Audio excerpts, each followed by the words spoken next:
Freedom.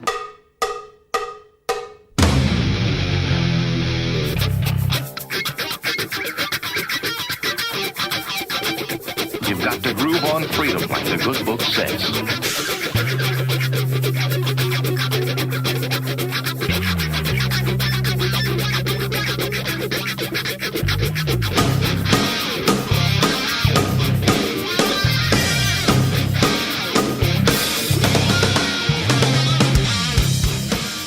Welcome. You are listening to What on Earth is Happening. This show will discuss the topics of human consciousness, mind control, natural law, the occult, and all issues that affect the freedom of the people of Earth. What on Earth is Happening will endeavor to shine light upon the darkness of our world and to offer empowering solutions to the problems we face as humanity approaches its critical moment of choice. And now, here is your host, Mark Passio.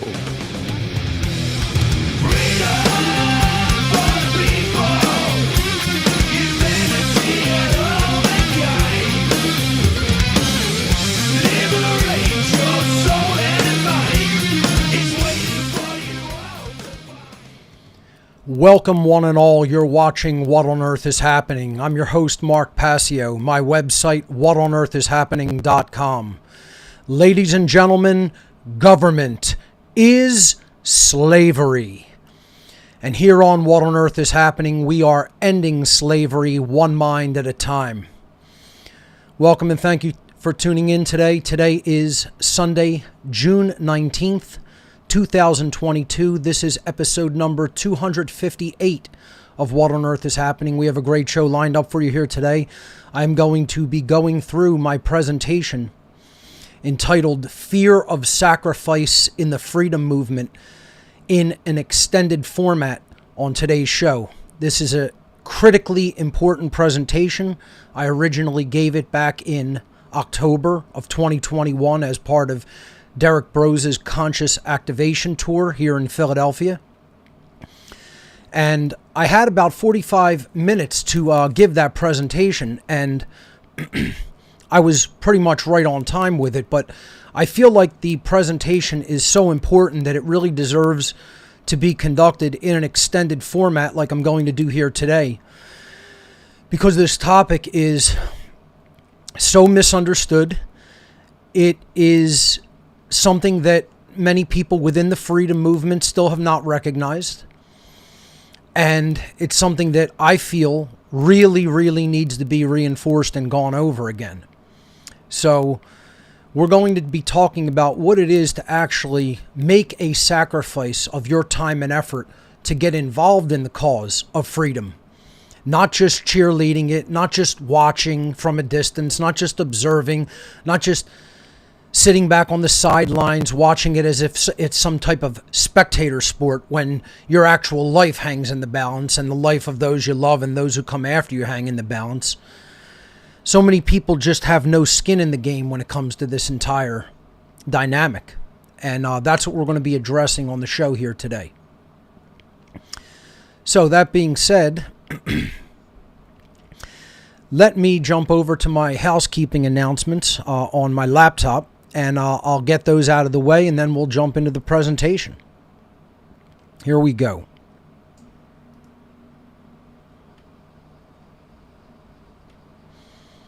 Once again, as always, thank you to Will Keller for putting together the show art. Again, this is episode number 258, and the title is Fear of Sacrifice in the Freedom Movement, Extended Edition. Only one more week after this week for the What on Earth is Happening live stream show.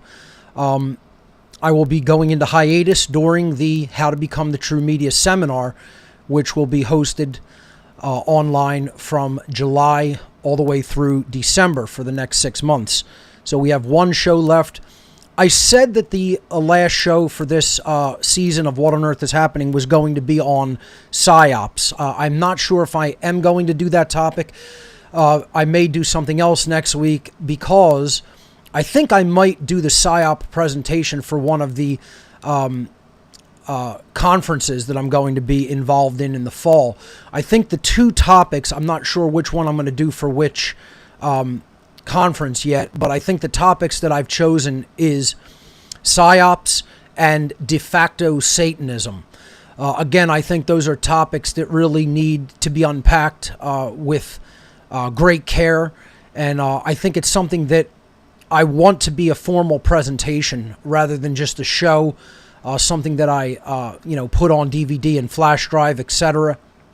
So I think those are the two topics that I've chosen for the two conferences that I'll be talking about in a moment. And perhaps next week we'll do something a little bit different. I haven't really decided on it, so it'll be a surprise. But de facto Satanism and PSYOPs are probably going to be my two topics for the two conferences I'll be involved in the fall.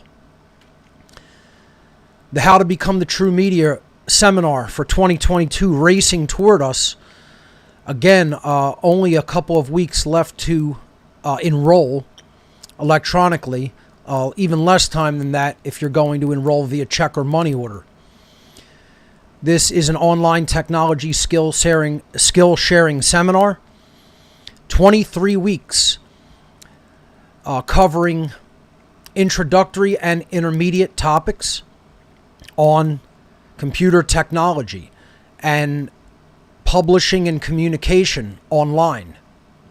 This is going to be hosted on the Telegram platform.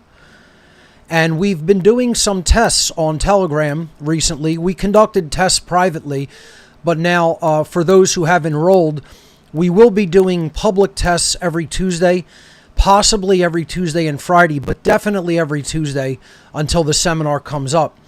So for the next few weeks. And we did one this past Tuesday, and it went great. No big surprises. It seemed to really work very well. And the people who took part in the test call said that the quality was very good. So we're pretty happy about that. And, we just want to make sure everything is going to go off without a hitch when the seminar starts in July.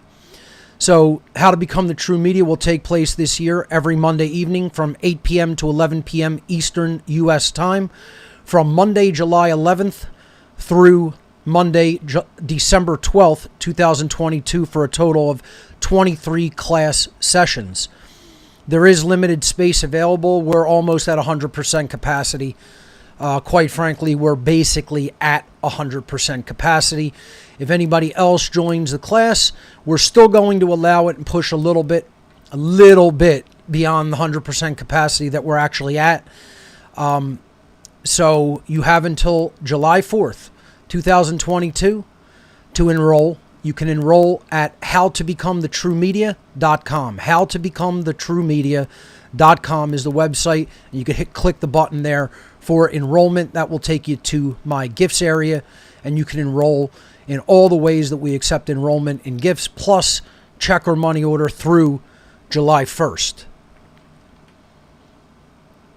The One Great Work Network going strong with 60 content creators at onegreatworknetwork.com. Please do check out the individual content creators. Go to their blog. They all have a donation link. Donate to support them so that they can continue their great work and their contribution toward ending human slavery. The slavery that is government. Check it out, onegreatworknetwork.com. You will not be disappointed with the content creators and the great content that they provide on this unique and free network. The What on Earth is Happening IPFS project is still ongoing. IPFS is called the Permanent Web, or it's a part of the Permanent Web, or Web 3.0. It's a distributed protocol and software so that content that is uploaded to it is virtually censorship proof. And that's the goal of the What on Earth is Happening IPFS project, to make all of the information that I've put out here through the years on What on Earth is Happening censorship proof. If you are interested in taking part in this project, you would essentially be hosting a node on the IPFS network from your home. A node is basically a server. That means you need a minimum of 200 megabits per second in the upload direction in your home internet connection. That is the basic preliminary requirement for hosting a node as part of the What on Earth is Happening IPFS project. If you're interested in taking part in this project, please visit whatonearthishappening.com/IPFS, and you can get the preliminary PDF document with all the preliminary requirements and equipment that's going to be necessary to take part in this project. Whatonearthishappening.com/IPFS. Fill out the form there to get that requirement document. Coming up this September, Freedom Under Natural Law 2 Conference. Funnel 2, September 10th and 11th, 2022, two-day conference. This one is called Convergence, focusing on unity, focus, and action. A slew of phenomenal speakers lined up for Funnel 2. You can visit their website to learn more about this great upcoming conference, freedomundernaturallaw.com. Once again, my topic, I'm not sure which one I'm going to do for which conference. Maybe I'll talk to the conference organizers, get a feel for what they might want me to do for the respective conference that I'm going to be involved with. Once again, my topics are going to be, more likely than not, de facto Satanism and PSYOPs, psychological warfare operations that we have already undergone, that are continuing to be waged against the population, and that will come up in the future, no doubt. Without any doubt in my mind, more are to come. So that is freedomundernaturallaw.com. Visit that conference website for more information. And secondly, I will be taking place in the inaugural Shattering the Illusion Conference. This is a one-day online event about natural law, true anarchy, consciousness, mind control, and the occult, taking place September 24th, 2022. Lots of great speakers on this lineup as well, most of them from the One Great Work Network. For more information, please visit their website, shatteringtheillusion.info. Once again, the conference website, shatteringtheillusion.info. If there is time, I don't know that there will be, but if we do have time after I finish my formal presentation here as part of this show today, we may be taking calls on Discord, on the Discord platform. You could visit whatonearthishappening.com/Discord, or if you're already watching the show on the show page of What on Earth is Happening, you can click the connect button in the Discord widget. That will connect you to our Discord server where we have our What on Earth is Happening call-in room. Again, I request that people wear headphones or earbuds so that your call does not create feedback. If it does, I may disconnect you. And I do not really take calls from people who use internet aliases or handles. Use your name in the call-in room. Use your real name. Otherwise, I'm more likely not to call on you. So, third hour of the show, if there is time, we'll be taking your calls about the topic of fear of sacrifice in the freedom movement. And of course, I'm talking about the sacrifice of one's own time, one's own attention, one's own energy, and sacrificing the things that you would otherwise want to do to get involved and get off the bench, so to speak, and get on the playing field and actually take part in the great work by morally educating people. ARC 2.0, this offer is still ongoing and available. People take me up on it just about every day. I'm very, very happy to see that.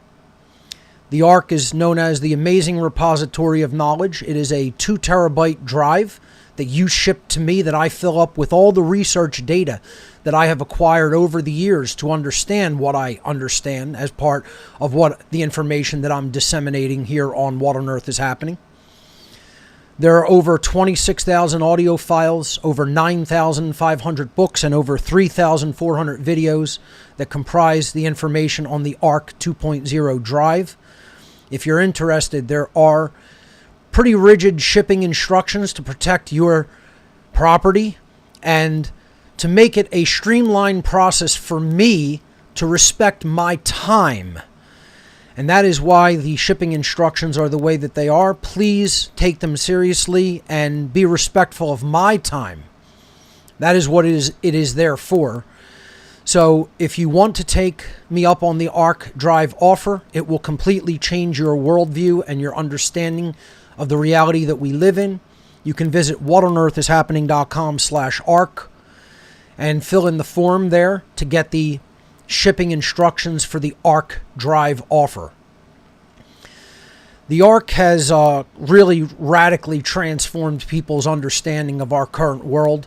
People write to me all the time and thank me for putting it out there for people. It really will give you the big picture that most people are still lacking, unfortunately. So check it out, whatonearthishappening.com/ARC. If you want to get a hard copy of the presentations that I've delivered over the years on flash drive or DVD, or perhaps you want to get all of the work that I've put out over the years, including podcasts, interviews, presentations, etc., you can get the One Great Work Collection Drive. It's a popular item on my gifts area of my website, known as What on Earth is Happening Donation Gifts. Visit gifts.whatonearthishappening.com. You can get these items plus t-shirts. We're almost out of men's shirts. I mean, we have like maybe 2 on the shelf. Still have several women's t-shirts in stock. New men's shirts are coming in a couple of weeks, so sit tight for those. We'll be bringing in all 5 designs in a couple of weeks. There's also stickers, keychains, stickers, keychains, coasters, buttons, etc., ancillary items like that, promotional items, all at gifts.whatonearthishappening.com. We accept Cash App, we accept GPay, we accept Wise, an international payment option. We accept 9 different cryptocurrencies. And for one item, namely the enrollment for the How to Become the True Media on gifts.whatonearthishappening.com, we also accept check or money order donation, mail-in donation. That is going to be through July 1st, which again is only in a couple of weeks. So mail-in enrollment is rapidly running out. Electronic enrollment for the seminar again closes on July 4th. But if you want to make a donation to support the cause and get some great gift items in return, visit gifts.whatonearthishappening.com. If you want to make a straight donation to support What on Earth is Happening and the One Great Work Network, visit whatonearthishappening.com/donate. All the methods of donation that we accept, the same as What on Earth is Happening donation gifts, are listed there on the donate page of What on Earth is Happening. Also, we have a technology donation option. Again, currently that's blank because people have actually purchased the items that we have put up there. Look for items there in the future. We may be putting some up during hiatus that we want to procure for the next season of What on Earth is Happening. So that URL, once again, whatonearthishappening.com/donate. So those are all the housekeeping announcements I have for today. Let me temporarily throw the logo up there, the seal, and let me jump over on my other machine to my slides. Now, once again, my slides for this week, as you've seen in former broadcasts where I do a slide presentation, if they're in 4:3 ratio, I usually will put them here in the window where you see the 3D seal rotating. But when they're in widescreen aspect ratio or 16:9 aspect ratio, I usually put them full screen, so it makes it easy to read. And I'm going to do that now, so I will be temporarily or pretty much for the rest of the show until we take calls. If we do take calls later on in the show, you won't be seeing me, you'll just be seeing the slides. So I'm getting that ready here on the laptop. Let's jump over to my slides and let's begin Fear of Sacrifice in the Freedom Movement Extended Edition. All right, folks. So let's jump in.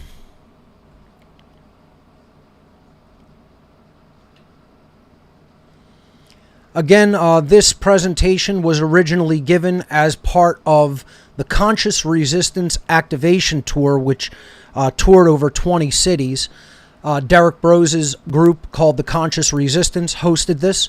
Of course, Derek is a member of One Great Work Network. And on this activation tour, he stopped through Philadelphia on October 22nd, and he asked me to deliver a presentation. This is the topic that I chose. And again, as I said, I had only 45 minutes to deliver it. So today we're going to take our time unpacking the concepts in this presentation because I think they're as important as any other presentation that I've given, including when I went through Fake-Ass Anarchists to break that one down on this season of What on Earth is Happening. Fear of sacrifice is one of the main things that is holding people back in what I call, and what other people would call, putting skin in the game in the freedom, the work to create true freedom within humanity and to end slavery, end the slavery of government that our species is currently living in, the condition of slavery. So part of the problem is that a lot of people want to sit back on the sidelines and they want to watch it like it's a movie on a screen, and they don't want to get personally involved. And this presentation is all about trying to inspire people and, quite frankly, tell them that if they don't get involved, they are really committing a truly shameful act. And it's not just about shaming them into doing something, but it is about explaining to them that if you claim to know what's going on in human life on this planet right now, if you claim that you're in any way knowledgeable, and you are sitting back on the sidelines watching other people do this work to try to morally educate people about natural law, about objective morality, about the difference between right behavior and wrong behavior, about the immorality and moral illegitimacy of government in general, about what anarchy truly is, about what someone's rightful property is, about what our true rights are, the actions that we may perform because they do not initiate harm to other sentient beings. If you claim to know anything about any of those topics, if you claim to know anything about what's really taking place in our world instead of the government-sponsored narratives that are put out over the lying, prostitute mainstream media, and you are not active in your approach to telling people this in a public and widely available format, meaning online, not just saying it to your neighbor next door, not just trying to say it to a family member that you want to try to convince, but putting the information out there widely and freely so that anyone in the world with an internet connection can receive that information if they so choose. And if you claim, I don't have the time to learn that, if you claim I'm just not smart enough, if you claim I don't want to be a public figure because I'm just a private person, you're just shirking personal responsibility. You're just being lazy. You're just being cowardly. And that's what this whole presentation is going to be about. It's going to be hard to hear for some. And guess what? I make no apologies. I make zero apologies for the bluntness and the force which I delivered this presentation with when I gave it in person here in Philadelphia. Some people left the room. I was personally told that some people literally walked out and left the room. And guess what? That's one of the first things I told them. If you're a weakling, If you're somebody that can't handle truth, if you're somebody who's a wishy-washy little boy, if you're somebody who's a wishy-washy little girl, and you haven't grown into full, true cosmic adulthood, and you don't have your emotions under enough control that you could hear hard, uncomfortable truth, then this presentation isn't meant for you. It's meant for the strong. It's meant for the strong-willed. It's meant for the people who are going to push forward in spite of the horror. And they're going to do something because they know something can be done, and something will be done, and something is being done. Whether it's going to be enough is another story entirely. That's going to depend on how many more people get personally involved and stop watching from the sidelines. All right, so that's what this presentation is ultimately all going to be about. And that's why I felt it was so important that I want to deliver it again in an extended format. So let's move on. And this is the caveat that I gave in the room, and this is the caveat that I'll give online to those who will be watching this on the internet. Mental children, and again, once again, the term mental children can apply to any age. I put a child here with his hands on his ears, acting like a little brat, like most people really act like when they hear hard truth, right? I put it here to represent what people are internally. It doesn't mean you're actually a child, obviously. It means that you're a child in your mental capacity and in your emotional development. So mental children, people who haven't grown up regardless of their biological age, should leave the room now. And again, figuratively leave the room. Meaning if you're a mental child, turn the broadcast off. You're not going to be able to handle it because you're a punk little child. You're a bratty little weak child internally, in the mind, right? So I'm putting this out there to, if people want to take offense to it before even listening to one word, that's what I'm confrontationally doing this. Because the presentation isn't meant for you. It's meant for people who are hardened. It's meant for people who are tough. It's not meant for little jellyfish that are going to lie there doing nothing anyway. You can't possibly help us. There is no way that people like that can possibly help us.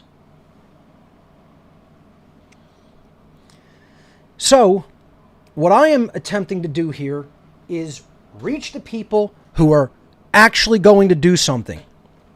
Reach the people who are actually listening, who have been listening, but they're not yet truly active.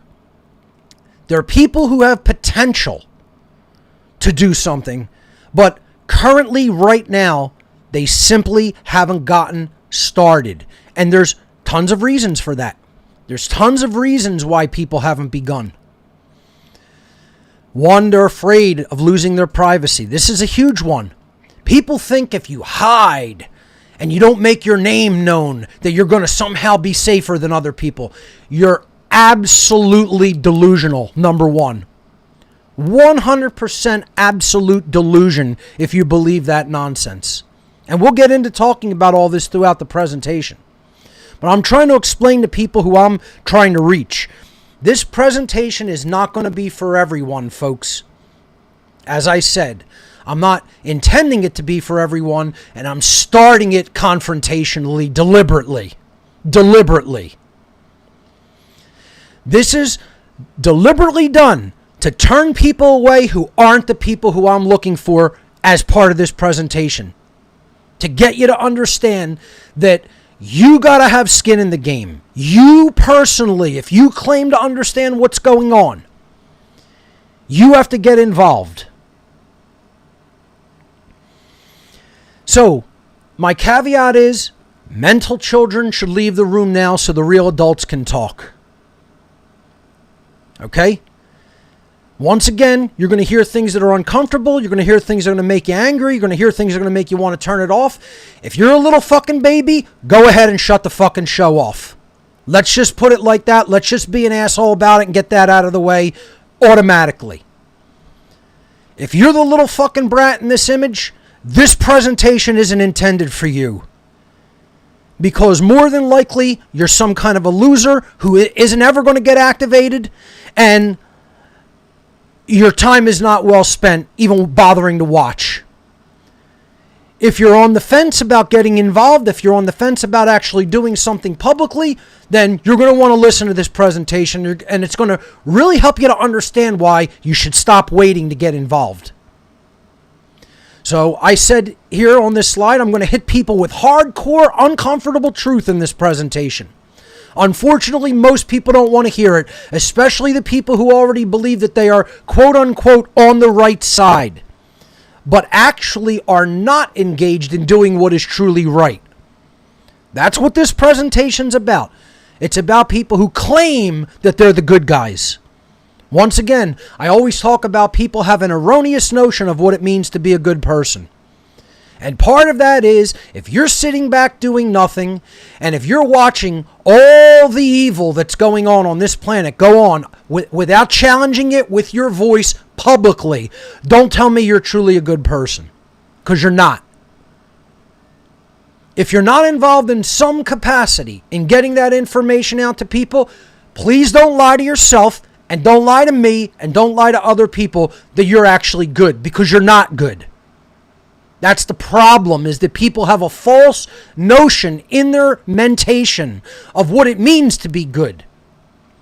They've been told a false definition of goodness by their religious leaders, so-called, by their parents, by their family members, by their friends, by their school teachers, by the media, by the government. You've been lied to about what it means to be a good person.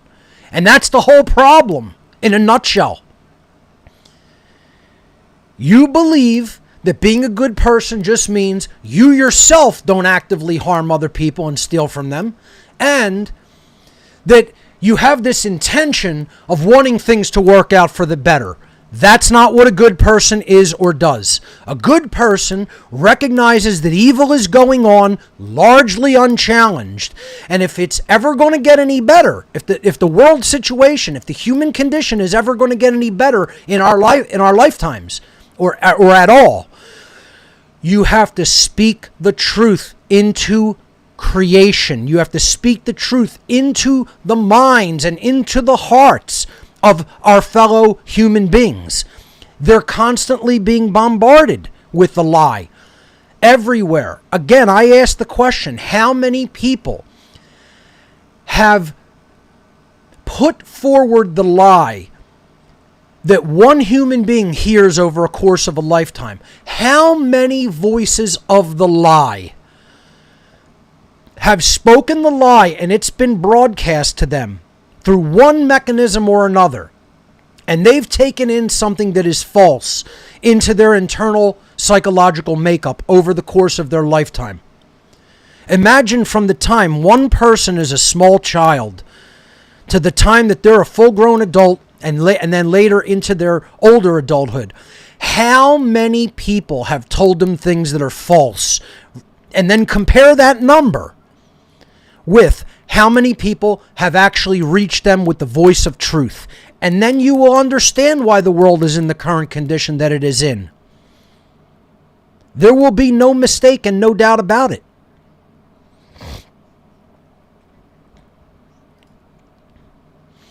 So, the caveat here is telling people, I'm not looking for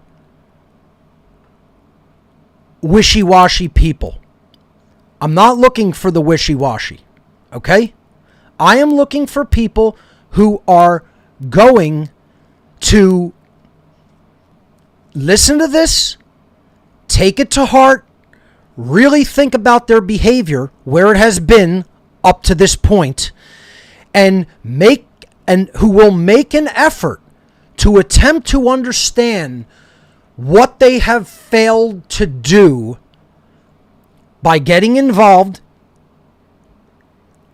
and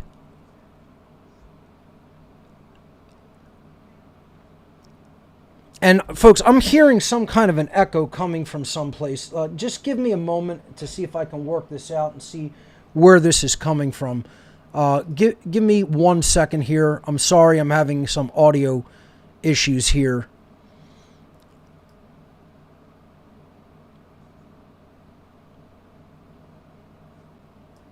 All right, I think that took care of it.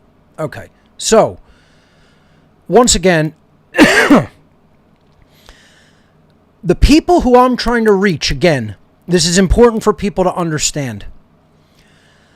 It's the people who claim that they understand right from wrong. It's the people who claim that they understand what's really going on in our world.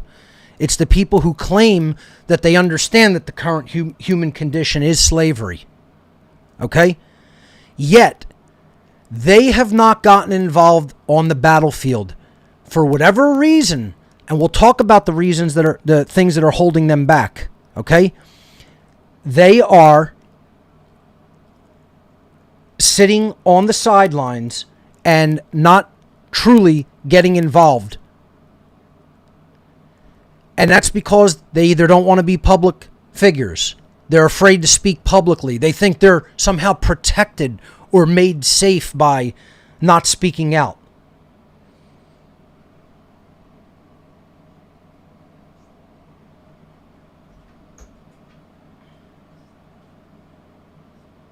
Hold on a moment, folks. I'm still having this issue here. I'm going to just try to track this for a second.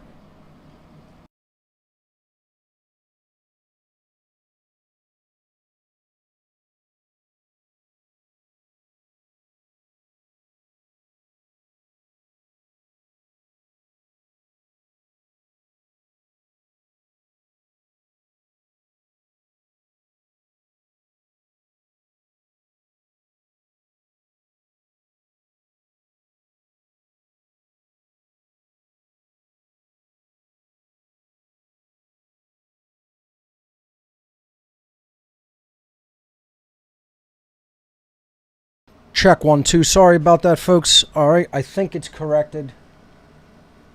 All right.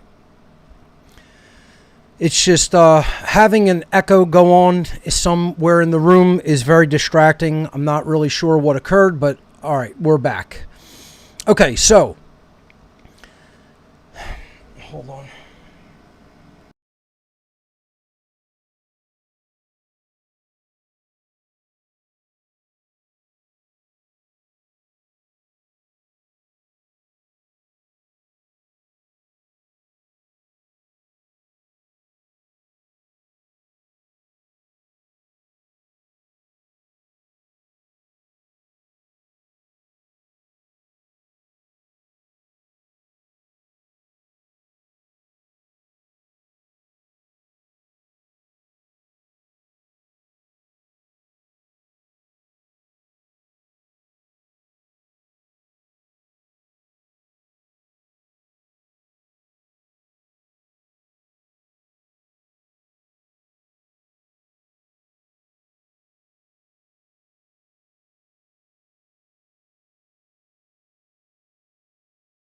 Check 1 2. All right, we're back.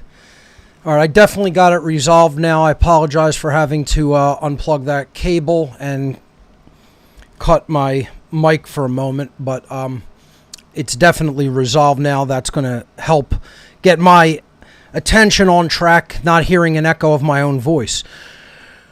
So, again, going back to the concept of this is for people who aren't activated yet, but claim to know. And what I'm trying to reach is their moral capacity for understanding what a good person does during times of evil running amok. A good person doesn't sit back and do nothing and watch. A good person doesn't not get involved because they're afraid of becoming a public figure, of having their voice heard, and then putting a target on them by evil. A good person doesn't do nothing when future generations are being enslaved. That's not the definition of what a good person does in their behavior, in their actions. And how many people are doing this? How many people will not speak out? See, that's how evil is put down, by showing people how it works. Evil is put down by being exposed because it wants to do all of its work in darkness. Once you shine the light on it, evil's power diminishes. Are we truly doing that? I know I'm doing it as part of what on earth is happening. But each person has to ask themselves that question. And that's what this presentation is designed to do, to get you in your own psychological makeup, to go within and ask, what are you really doing? What are you yourself truly doing to try to improve the situation? And guess what? The answer for most people is you're yapping on social media if you're doing anything. And that's not reaching anybody. That's not how you reach people. And I'm not saying don't say anything to people on social media. I'm saying if that's the only thing that you're doing, you're not truly really doing anything. You got to create things that are permanent. You got to create media that you could put out into the world that will be there in the next 1,000 years. And you do that by distributing it on drives. You do that by distributing it on discs. You do that by distributing it on platforms that are uncensorable or largely uncensorable. And we'll talk about those dynamics later. So again, this slide is highlighting a lot of people believe that they're a good person, but they're not really truly engaged in doing what is right. And that doesn't make you a good person. Good people speak out during times of evil and enslavement. Good people challenge those systems publicly. They don't sit back cowering in the corner, worried about, oh, I'll be a public person. Worried about, oh, I'll paint a target on myself if I speak out. All that kind of thinking makes someone as a coward. It doesn't make them a good person.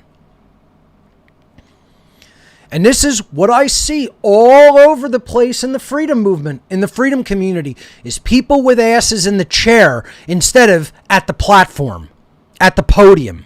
Get your ass out of the chair and get it on the podium. Get your ass out of the chair and put it in the seat where you're going to broadcast your podcast from, or where you're going to make a documentary from. You know, this is the whole problem, is that the voice of the lie massively outweighs the voice of the truth. And that's sad, but true. So let's move on to the next slide.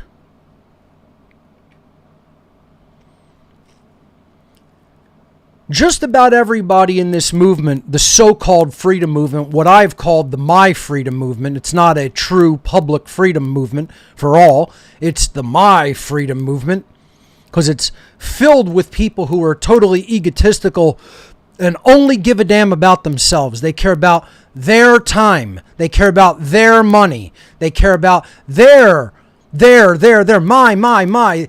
You know, that's all it is. It's the My Freedom movement. I care about my job. I care about my money. I care about my. The My Freedom movement. These aren't people saying I'm concerned about freedom for everyone. Most of them, the only reason they got involved in this so-called movement, it's not a movement. A movement has to go someplace. This movement has gone nowhere, so you can't accurately describe it as a movement in the first place. You know, these will be the first people to say, I want freedom to manifest, but most of them aren't even concerned about freedom manifesting for everyone. They're concerned about it manifesting for themselves. And I've made no bones about it. I've not minced my words, and I've been right up in people's face in the freedom movement. The vast majority of them are selfish, egotistical, borderline Satanists, quite frankly. They're also lying to themselves and others about what will bring freedom about. The minarchists out there don't understand that you can't have a little bit of slavery. The supporters of the police out there don't understand that if you have policing, you have slavery. That's an unpopular sentiment, but it's still true. I talked about all the reasons endlessly why police at all is an equivalency of slavery. And why it's infinitely more dangerous to have a group of people that people believe are their authorities than it is to have thugs just running around harming people who no one believes are an authority, a rightful authority. So you got tons and tons and tons of problems in the so-called freedom movement. That's why I put it in quotes. It's not a real freedom movement. It's a freedom movement so-called. We don't have a freedom movement. We'll have a freedom movement when just about every voice out there who's advocating for freedom is talking about objective morality, natural law, the slavery of the system, and what true anarchy really is, and calling out fake-ass anarchists who aren't doing anything to promote the cause of true anarchy. So you got a bunch of people out there who aren't really doing anything to advance the cause of human freedom, but they're saying they want to achieve the state of human freedom. It's yapping. It's yapping. That's what most people in the freedom movement are doing. You're flapping your gums. You're saying you want something. And then when somebody explains to you what the real world requirements are of the thing that you say you want, you tell them to go fuck off. You tell them to get lost. You tell them they don't know what they're talking about. And you go back to your selfish fucking ways. That's what most people in this movement are all about. And you know what? That's how you know I'm the real deal, folks. Because I don't give a fuck about offending people. I don't care about offending you. I'll tell you, shut the fucking show off. Get so offended, you shut the fucking show off and you don't listen to the next word I say. I don't care about offending people. And I do care about you actually understanding the truth. But you have to want it. And if you hear it and you want to lie to yourself and say that isn't true, go fuck yourself. How about that? I'm saying what's true. I'm not saying anything that's a lie. I'm saying what's true. I've repeatedly verified it with the trivia method. I don't think it's the truth. I'm definitively positive that it's the truth. And that's not my ego speaking. That's reality. That's understanding how to learn something and how to verify whether it's true or not. And I've done that process. Most people out there haven't. And they're talking out their ass. They're talking out just from their emotions, just from their likes and dislikes, their whims and preferences. I'm not. I'm speaking from a place of objective morality. And I'm telling people objective reality and objective morality. And I'm telling people your mentality isn't in the right place to manifest true freedom if your actions aren't aligned with what you say you want. And your actions aren't aligned with what you say you want if you're not involved on the battlefield. That's true. Get as offended as you fucking want. See, I told you the presentation is largely belligerent and confrontational. That's what it's meant to be. And I'm probably going to deliver it in more of a hardcore form in this format on my own show than I did in person at somebody else's event. Because I'm going to say what I really want to say to people out there. Part of it is cathartic in nature, in getting out what I really want to say about what I really think of most people. And that's my prerogative because this is my fucking show. You don't like it? Shut it the fuck off. It's going to be like that. So most people are gum flappers. They're gum flappers and they're yappers. Yapping on and on like some fucking clown about what they say they want to manifest in the world. And then they say, I'm going to put my intention behind this. And then when you ask them, do you understand the requirements for achieving that? And is your behavior in alignment with those requirements? Are your actions that you're performing in alignment with those requirements? Or are you just fucking concerned about your fucking self? Are you only worried about your shit? Are you only worried about what happens to you? Are you only worried about your resources? Are you only worried about your fucking time? And you turn the fucking microscope onto the self. What is the self doing? Don't point the finger externally for a moment, for 1 millisecond, until you turn the microscope onto the self and say, what am I actually doing? How am I involved? Am I involved in the dynamic of the solution, or am I actually just part of the fucking problem? or even if you're not directly part of the problem, are you indirectly a part of it because you're not really putting the truth out into the world for other people to consider? So many people just want their fucking selfish lives to live. They just want their fucking selfish lives to live. They don't want to get involved. They don't want to sacrifice. You can't solve this problem by living a selfish life. You can't solve the problem of human slavery by living a selfish life. You can't solve the problem of human slavery by living a selfish life. If all you're saying is, I don't have the time to learn that. I don't have the time to do that. I got to do this for me, for me, for me, for me, for me, for me. You're part of the fucking problem. Get as offended as you like. It's still the truth. It's going to be the fucking truth no matter how much you don't like it or how much you don't want to fucking hear it. I'm going to turn up the intensity in this one and probably next week too, because I've been very, very nice over this whole season for the most part, and people are going to hear what I really think in this one. Not that I really don't say what I really think at other times too, but you're really going to hear what I think about the whole so-called movement in this presentation. Because most of it is a total fucking laughing joke. And your owners, the Satanists who own you, that's how they think about you too. And guess what? They're right. They're right. Because look at what we've allowed to happen through our collective inaction.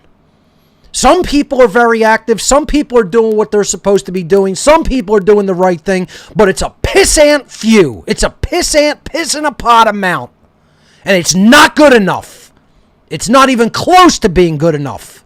And the problem is, everybody else just wants you to like them. Everybody else just wants you to donate to them. Everybody else just wants you to give them fucking money. And I don't give a fuck about any of that stuff. If that comes, it comes. And it'll come because I'm doing the right thing. Not because people fucking like me.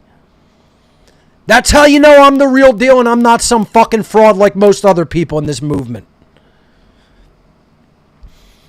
I'll tell you to your face when you're part of the fucking problem, whether you want to hear it or not, and I don't give a shit whether you support my effort. Do I want that to happen? Yes, but only if I'm telling people the truth and doing the right thing as a result. Then help will come. And it's proven that that's how it works time and time and time and time again. So I have no worries or no fear about offending people and putting them off. You know, if you're the kind of fucking loser that's going to get offended by this hardcore truth, then you're not the kind of person I'm looking for anyway. I'm looking for the people who have the strength to hear this, push forward in spite of it, and actually then do the right thing. And some people are doing it because I've lit a fire under their ass, and other people have lit a fire under their ass. And they finally got it. Something snapped. And if people don't do things like this, it's not going to click. It's not going to snap for them. They're not going to have that aha moment of, oh my God, I wasn't doing anything. Oh my God, I wasn't really involved. Oh my God, I was involved in this new age bullshit of saying I want change to happen and saying I'll just believe it and have good intentions about it and then it'll magically occur. That's not how fucking reality works. Sorry. There's requirements for things to change. And if your behavior is in alignment with them and enough people's behavior is in alignment with those requirements, then the change occurs. Then it comes into physical manifestation. If people's collective behavior is not in alignment with those requirements, it doesn't happen magically. This is part of initiation. This is part of occult initiation. It's step number 2, stop dreaming. Stop imagining that the world works a way other than it actually does. That's called dreaming. You're living in a dream state, the dream mind. You know, the imagination run amok into the negative aspect of imagination, of believing things that aren't true, of imagining that the universe works in a dynamic that it does not. This is where we're at collectively, unfortunately.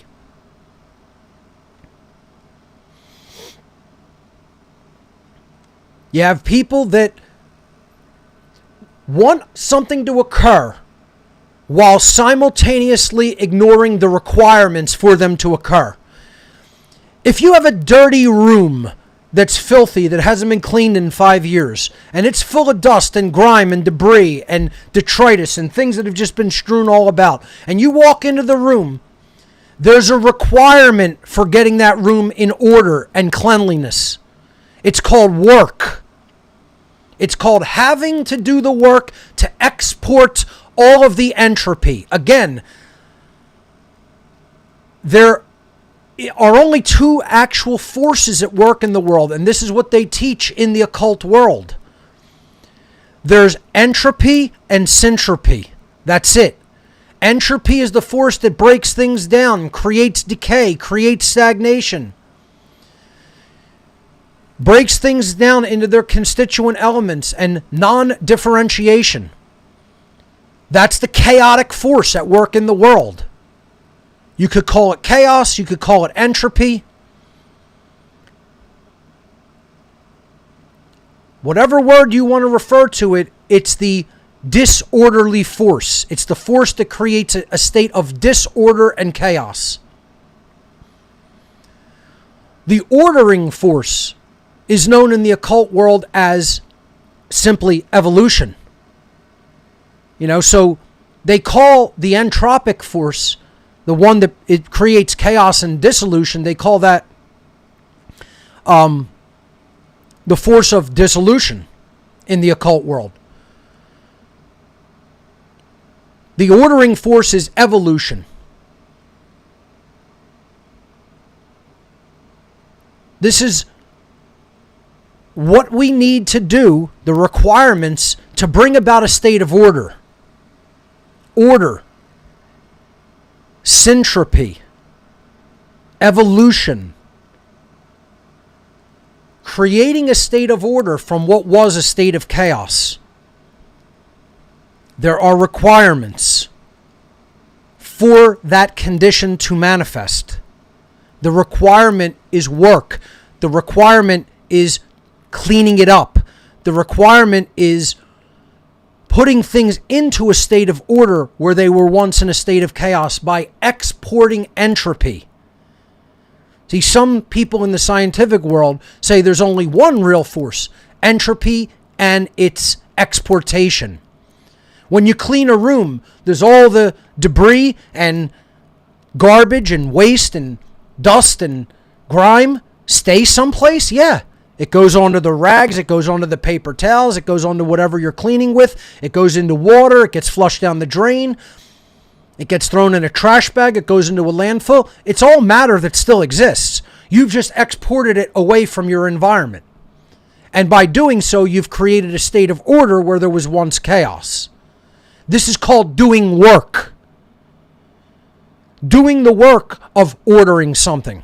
That's why in my logo it's called the one great work. It's not the one party. It's not the one big watch party, folks. Okay? You want to have a watch party, go somewhere else. We're talking about the one great work here. And people flap their gums saying, "Oh, I want the result. I want the clean room. I want the clean house." But are you doing the work to achieve it? You see? There's a big difference between claiming you want it to get done versus actually doing it. And it's the same thing, putting your mind in order, getting your information in order, making sense of the world, and then doing something about it through your behavior. You can say you want to achieve the state of human freedom all you want. That doesn't make it so. Saying that you want something doesn't make it happen and manifest. Doing the work makes it happen and manifest. So we got people in this magical thinking. Again, step one of occult initiation is stop lying to yourself. Don't lie to yourself, because if you lie to yourself, you're going to be willing to buy any lies that are, sold to you. And more importantly, you're going to lie to others and lead them off course. And then you're really causing harm. If you sell them a lie and they believe it because you bought a lie and believed it. Or if you lied to yourself and believed it. That's why occult dictum number one: This above all, to thine own self be honest. Do not lie to yourself. You know? Let's take the Shakespearean term and put the word honest in there because that's what it meant anyway in Old English parlance. This above all, to thine own self be true, doesn't mean stick to your guns no matter what happens. It means this above all, to yourself, be honest and do not lie. That's why it's initiation rule number 1 in the occult world. Stop lying to yourself. Initiation dictate number 2 is stop dreaming. And this is what this slide is about. Stop trying to tell yourself that the world works a different way than it actually works. Stop trying to tell yourself all you need to do is hold the intention in mind.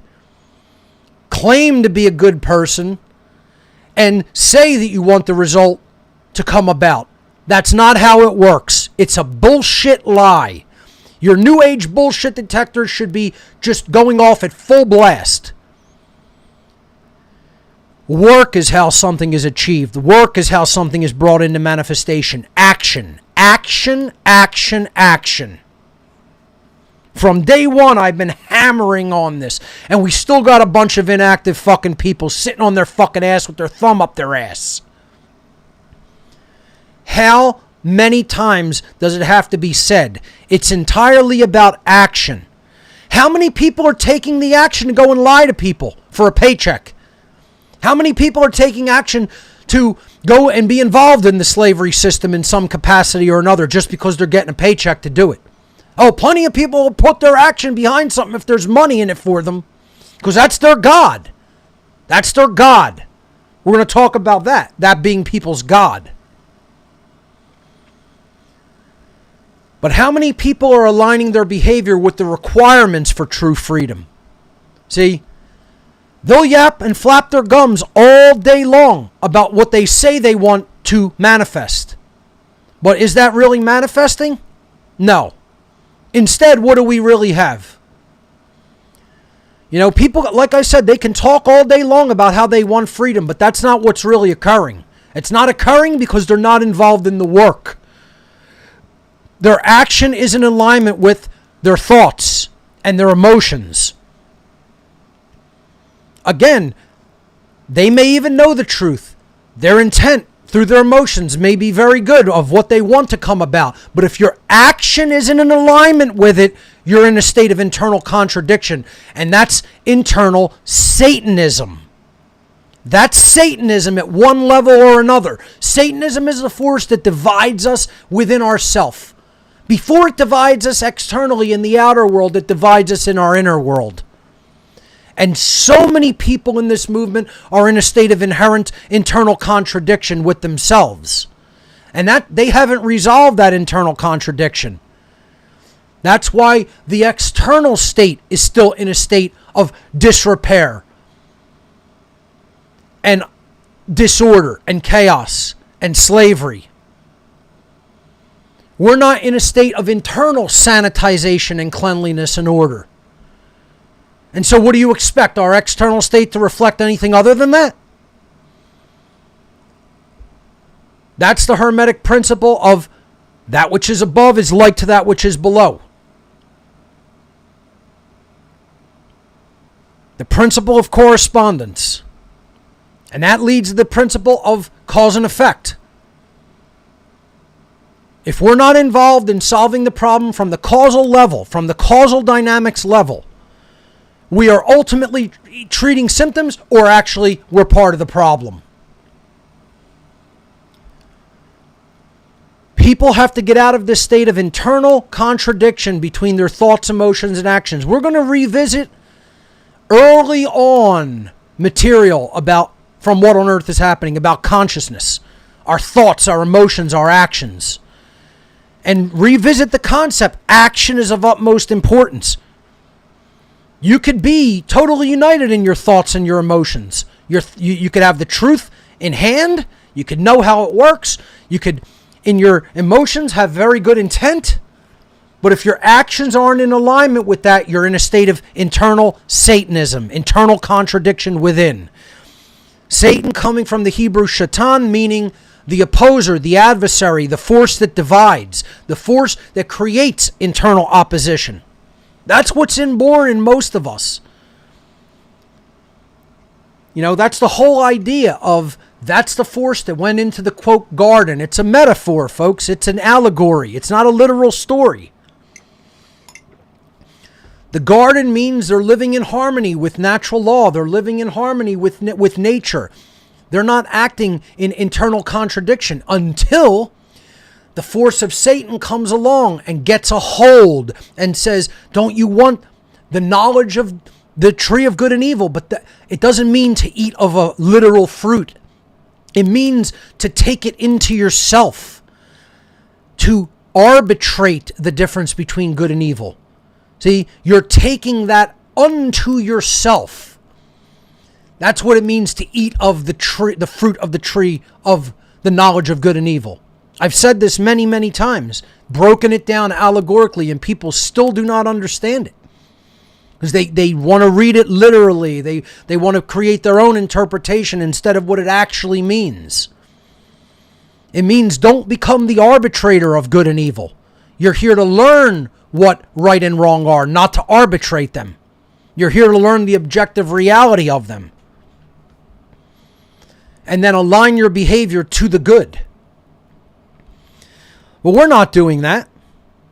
You know, we're saying we want one thing, but instead, what's really manifesting and why? Once again, you could flap your gums all day long about how you want freedom and that the freedom movement's great at doing that. But how many people have the real causal factors in hand and are really discussing those instead of discussing 3D shit that's going on every day? They're real good at that. They'll give you every little fucking last detail about every little tiny little thing that occurs in the 3D world. But when you really want to delve deeply into first principles, objective morality, natural law, how many of them are knowledgeable? How many of them ever even talk about those things? A pissant few. Because they're not interested in discussing true causal dynamics. All they want to do is break down the 3D symptoms. You could do that until you're blue in the face for all eternity, and you're never going to get out of the prison. Because you don't understand the causal factors that keep putting you in the fucking prison and keep you there. It's very frustrating to see, and it really does come out of just, there's a lot of, it's a shame to just say, there's just people who just, they're very bad at solving anything because they're not, they don't really, it's not just IQ, right? I could harp on a lot of these people are pretty much lower IQ people, but it's not just that. It's their ego is in the way. You know, it's not so much just the dynamic of intelligence. Their ego is in the way. They don't want to acknowledge a higher power than themselves. They don't want to acknowledge that they're in a state of internal contradiction. They don't want to acknowledge that their worldview is still fucked up and needs healing. And, you know, they don't want to acknowledge that they need more knowledge about causal factors, and they need to focus on causal factors instead of 3D manifestations. 3D manifestations are the realm of effect, not cause. You don't solve problems from the realm of effect. You solve problems from the realm of causation. Once again, this show is cumulative, folks. You got to understand all of this by going back into the earlier podcasts. It doesn't stand on its own.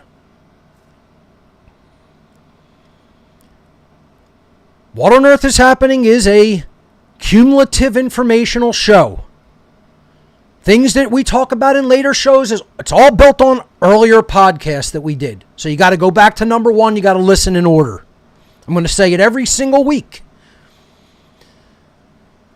And we're going to be revisiting a lot of stuff from the early days of What on Earth is Happening as part of this extended presentation. Instead of freedom manifesting, what do we really have going on in our world? Pure evil is running amok and is winning. And if you don't think that, you're not paying attention.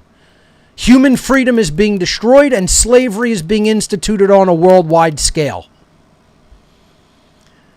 And if you think it's getting better and not getting worse, you're simply not paying attention and you don't know what the fuck you're talking about. And that's the problem, is we have people lying to people about how bad it is. We have them saying to them it's not that bad. It's worse than what I'm saying. It's infinitely worse than what I'm even saying. If you understand the people who are really running things and their intentions and their fucking sick, psychopathic, black fucking hearts and the crazed intent in their mind, you wouldn't be sitting on your ass. And that's the problem, is that you don't really understand it. You can claim to understand something all you fucking want, and that doesn't mean you understand it. People can say to me over and over again, Mark, I understand what you're talking about. And then when I look at their behavior, I'm like, I'm sorry, but you're lying. You don't understand. If you understood, you'd be fighting this fucking battle with every fucking fiber of your being. You wouldn't be sitting with your thumb up your ass. That's the truth. You don't understand. You just claim to understand, but you don't. And I'll say it to your face, in person. And don't worry about it. Yeah, I will. I will. And I have. Ask people.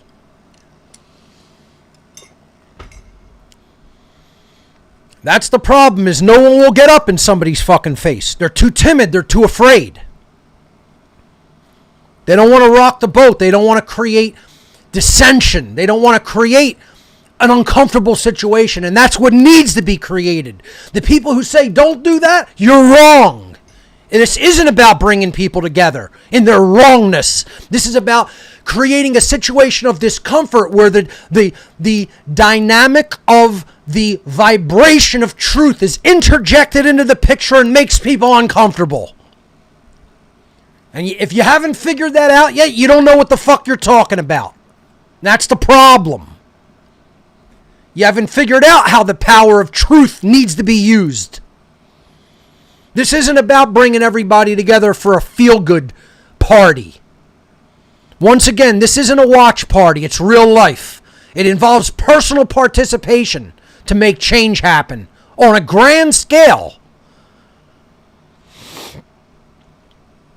What do you have? You have people willing to take a paycheck to destroy the world, and you have people that don't want to fucking get involved to help create a situation of true freedom and solve the problem. And then they want to say they're part of the solution. You ain't part of shit. You ain't part of shit if you're not involved. You ain't part of shit thinking you're part of the solution. No, but somebody needs to fucking tell you too. That's the problem, is that nobody's told you. They keep blowing bullshit up your ass. You're responsible for this if you've been silent. Look at this slide, and I'm telling you, you yourself are responsible because you haven't gotten involved, because the voice of the truth isn't strong enough, because you're still fucking silent. Yeah, that's true. Yes, it is. It'll never be untrue. Get as fucking offended about it as you like. It's still going to be true today, tomorrow, and the next day. And eternally, until you get up off your ass and actually get involved through your action.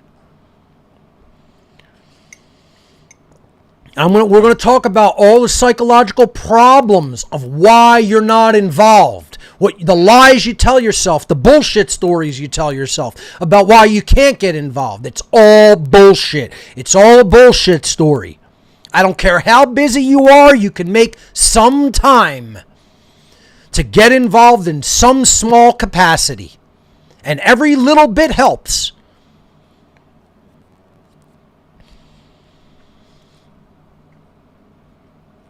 This is what happens. This is the state that manifests when we're not in internal non-contradiction. When we are in internal contradiction with ourselves, this is what happens. Evil wins, freedom is destroyed, slavery is instituted. Get that through your thick skulls. Get that through your thick skulls. That's the problem. We're in internal contradiction. We say we want freedom. We say our intent is behind that and our emotions are behind that. And then when you're asked, what are you actually doing? Crickets. Silence comes back. You're lying to yourself. You're dreaming. Lying to yourself and dreaming, breaking the first two dictates of initiation into the dynamic that will truly create the solution by getting rid of that internal contradiction, by stopping lying to yourself, by stopping dreaming about how things work in the real world and the requirements and the work that's involved. No, it is not just about thinking of what you want and getting your emotions in line with that. That's what the New Age bullshit story tells you. It's about direct real world action in alignment with those first two modes of consciousness, your thoughts and your emotions. This is the state that results when you are in a state of internal contradiction between those three modalities of consciousness. Evil wins, freedom is destroyed, slavery is instituted. And the majority of you, in the sound of my voice, are responsible for this. Stop pointing the finger externally. You're the one not contributing to the voice of truth. Are the politicians responsible? You better believe they are. Are the bankers responsible? Yes. Are the dark occultists responsible? Yes. Are the think tanks responsible? Yes. Are the police and military responsible? They're the most responsible for following their fucking orders. They're the largest party of responsibility and moral culpability. Because nothing gets done without their violence. Slavery can't be instituted without their violence. And the problem is, you let people grow into violent adults because you didn't morally educate them when they were children. And that's what needs to be done, is we need to morally educate the children that are out there by constantly putting this information out. And we can turn some of the moral education of adults, we could actually turn that around. It is possible, even this late in the game. Like I said, I've gotten communications from people who said I was involved as a law enforcer, I was involved in the military, and I quit doing those things because of what you said, because of you putting the truth out into the world. I quit those cults. Again, I want to build out the site quityourcult.com, which right now redirects to whatonearthishappening.com. I'm going to build that out as a testimony website. Testimony of former order followers. We're going to put the order follower presentation on there. The cult of ultimate evil, order followers and the destruction of the sacred feminine. We're going to, have a couple of articles up there about what it really means to be an order follower and why people should quit order following dynamics and order following work. People in the medical community have become order followers. They're doing harmful things on a scale that the police can't even fucking aspire to. That's another big place where people should be quitting their jobs, being told to do harmful things to people, looking at all the horrific things that are happening and the side effects from these shots that are happening to people. It's unbelievable. And this is all because people aren't involved on a personal level. They're too timid and cowardly to speak out.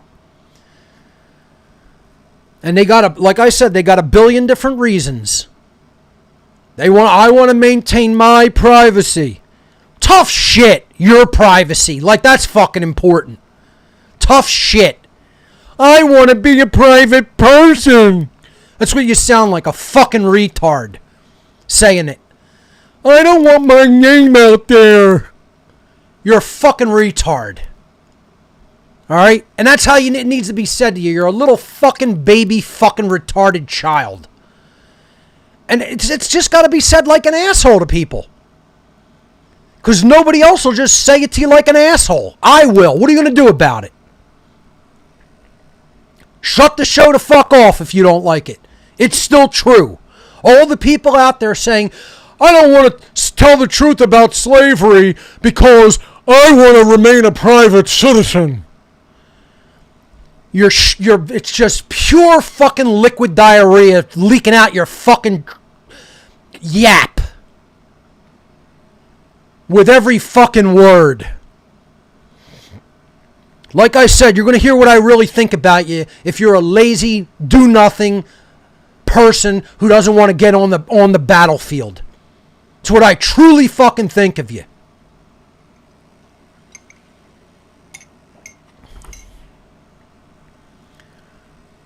I don't have time for that. Make the fucking time. You can make the fucking time to go watch something on television or go to a sporting event or any other fucking leisurely activity. No, you're just fucking selfish. And you need to look in the fucking mirror and just say that to yourself. I'm just a selfish fuck. This is what I had to do to come out of Satanism. I had to just look in the fucking mirror and say, you're just a selfish fuckhead. You're the fucking problem. You're the fucking problem. That's what I had to do. Internal introspection. Stop lying to yourself. Tell yourself the truth about who you are inside. Then things will change for the better. You got to be honest with yourself, and you got to start from there, and you got to move on from there. You don't stay there, but you got to at least be honest about the dynamic. Again, not only did I use orange in this presentation, just briefly as an aside here, I'll take it down for a moment before I re-ramp up the intensity, but I just want to explain the color choice. Not only was it around Halloween, so I went with a dark, black and gray and orange theme, but orange, as I talked about why I made it the color of demystifying the occult presentation, is because orange is the sacrum chakra color. And this is the color about internal desire. You got to have desire to want to do the right thing. This is the color that stimulates that type of desire. It's the desire for knowledge. It's the desire for right action. Of course, other colors stimulate different things. Blue, taking in the truth, insight, mental ability. Also trust. Green is care and heart-based intelligence, heart energy. True love, agape love. Violet would be like intellect and higher level insight coming in, etc. Red, you could look at that as earthbound identification and material desires, etc. And you can go on and on with different applications of color. But orange is desire for knowledge. It's desire to do the right thing. A good form of desire associated with the color orange. Again, being the sacrum chakra, the second chakra after the base chakra, or root chakra.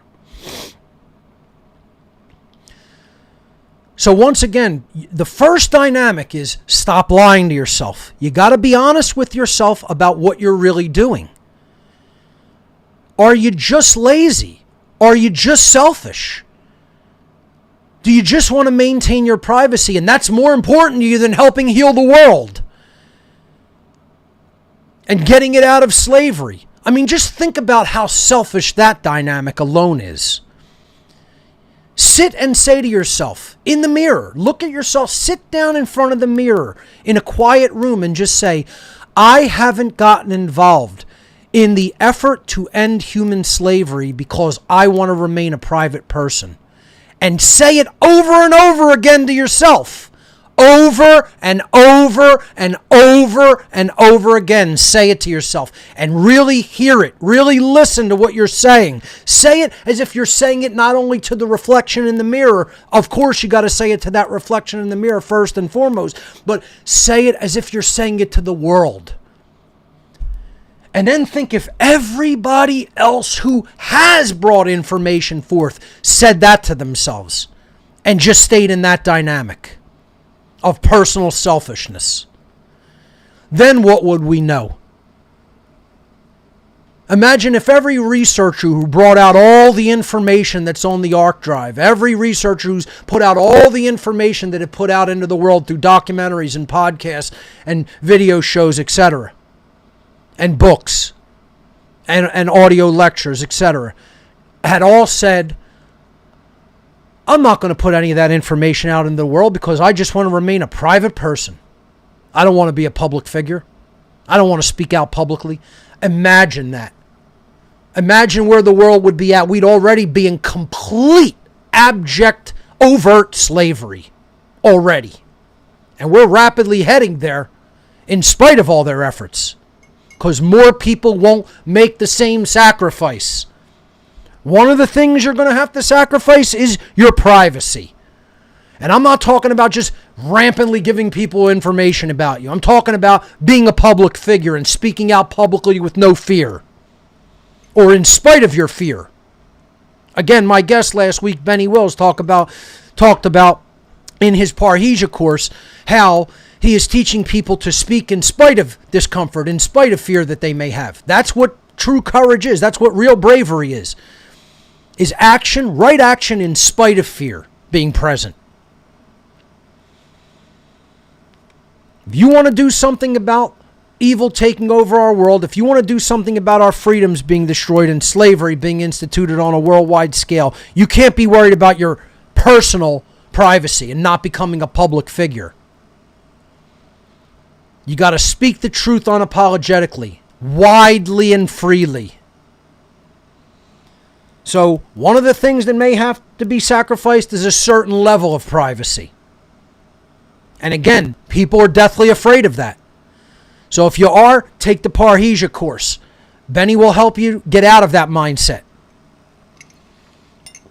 If you are, take the How to Become the True Media course. I'll help you to get out of that mindset too and teach you how to, there's, ways that you could do things where you still put the information out and you don't have to sacrifice as much privacy. You could do presentations like this where your face isn't on it, but you're still giving the information. If you're so worried about people seeing you, oh, God forbid they see what you look like in person. Like you're not on fucking camera every day of your life, like 7,000 times a day. See, people don't even hear themselves when they talk. They say such bullshit to themselves. Again, people are willing to lie to themselves on such a grand level. They say things, and in the next breath, you can prove them wrong. And they don't even hear how dumb they sounded. They can't even hear the stupidity that they opened their mouth and just blurted shit out with. So let's move on. Why is a global awakening of humanity not happening? Once again, I prefaced this slide in the last couple saying, if you think a big global awakening is happening, you're delusional. The voice of the lie is ever present. It's stronger than the voice of the truth. Evil is stronger than good on this planet. Sorry to burst your fucking bubble, but you're in a new age trance if you believe good is more powerful than evil in the aggregate.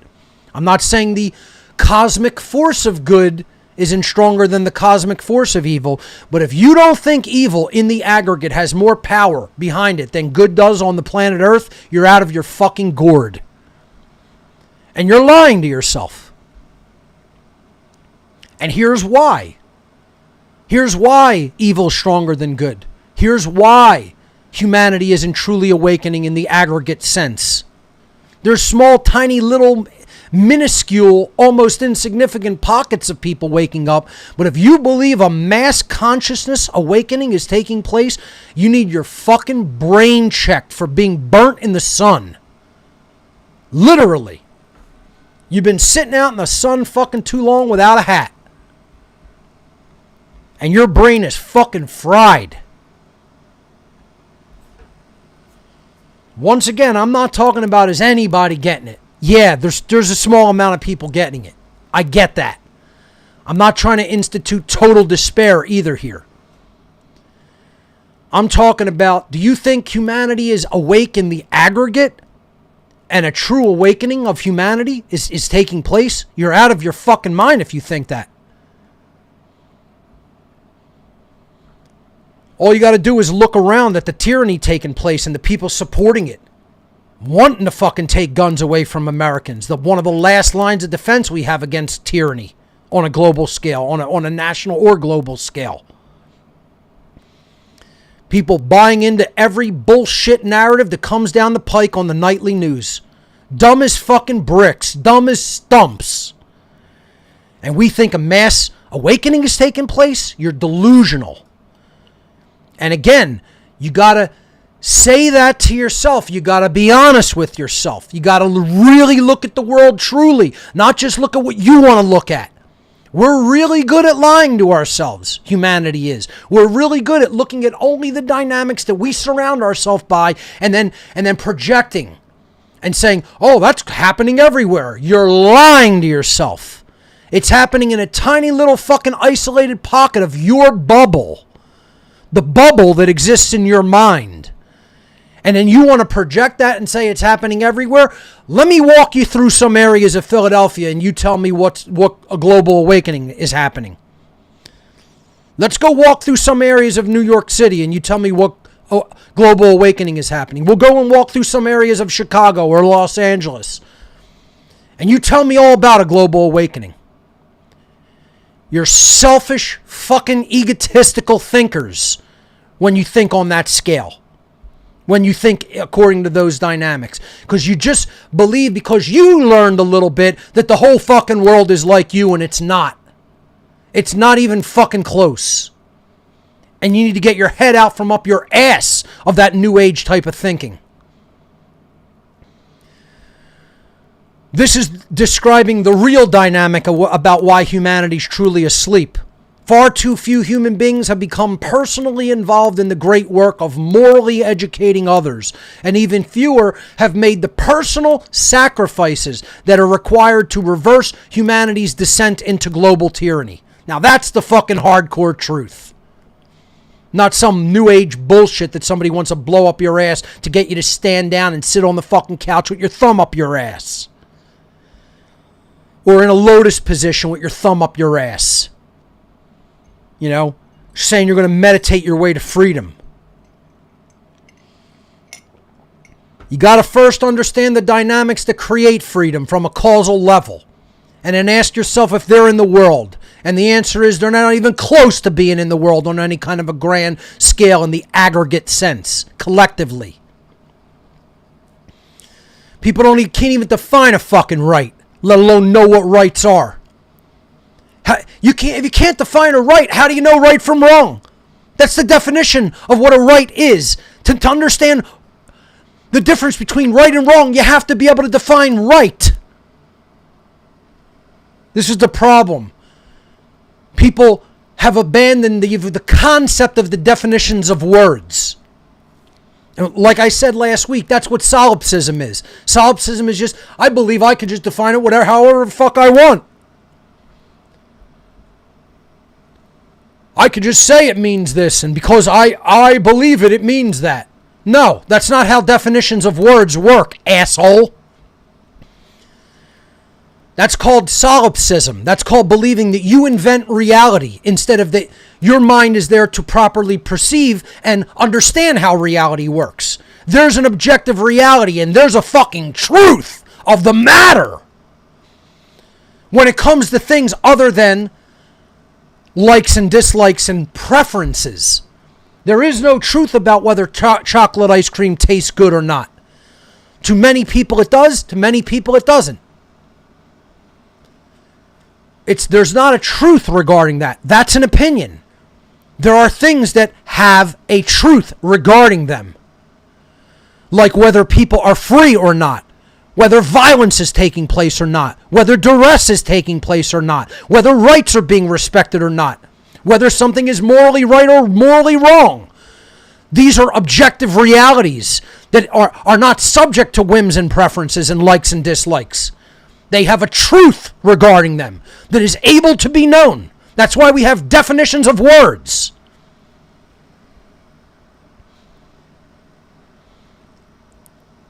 And we got people running around thinking that we could just define words however the fuck we want. It's called solipsism. It's called believing that you're the arbiter of the truth. arbiter of truth syndrome. It's a disease. It's a sick fucking cult religion and a mental disorder, solipsism.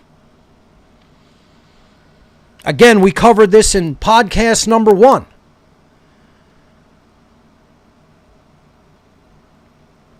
We have people out there that think freedom's going to manifest magically without getting involved in the great work of educating people about objective morality and natural law. And you think things are going to change. Yeah, they're going to change all right. They're going to change infinitely for the worse, which is what I've been saying from day one. I predicted just about everything that occurred. I told you it was going to get worse and worse and worse. Look at where we're fucking at. It's going to get worse than this. There's another prediction. And it's because you're still sitting on your fucking ass doing nothing. It's unbelievable. I've been telling people this for fucking 15 fucking years. And the vast majority of them, you're still sitting on your lard asses. And then you want to say you're a good person in the next breath, you fucking liar. You sack of shit liar. Oh, you could still sit there on your ass and do nothing, but don't fucking tell me you're a good person and don't tell anybody else you're a good person. You better tell them you're the sack of shit you are. That's all I want is honesty. Guess what? This is your fucking karma. You can do whatever the fuck you want. That's your free will decision. I'm not here to make you do it. I'm here to tell you if you don't do it, what it defines you as. It defines you as a bad person.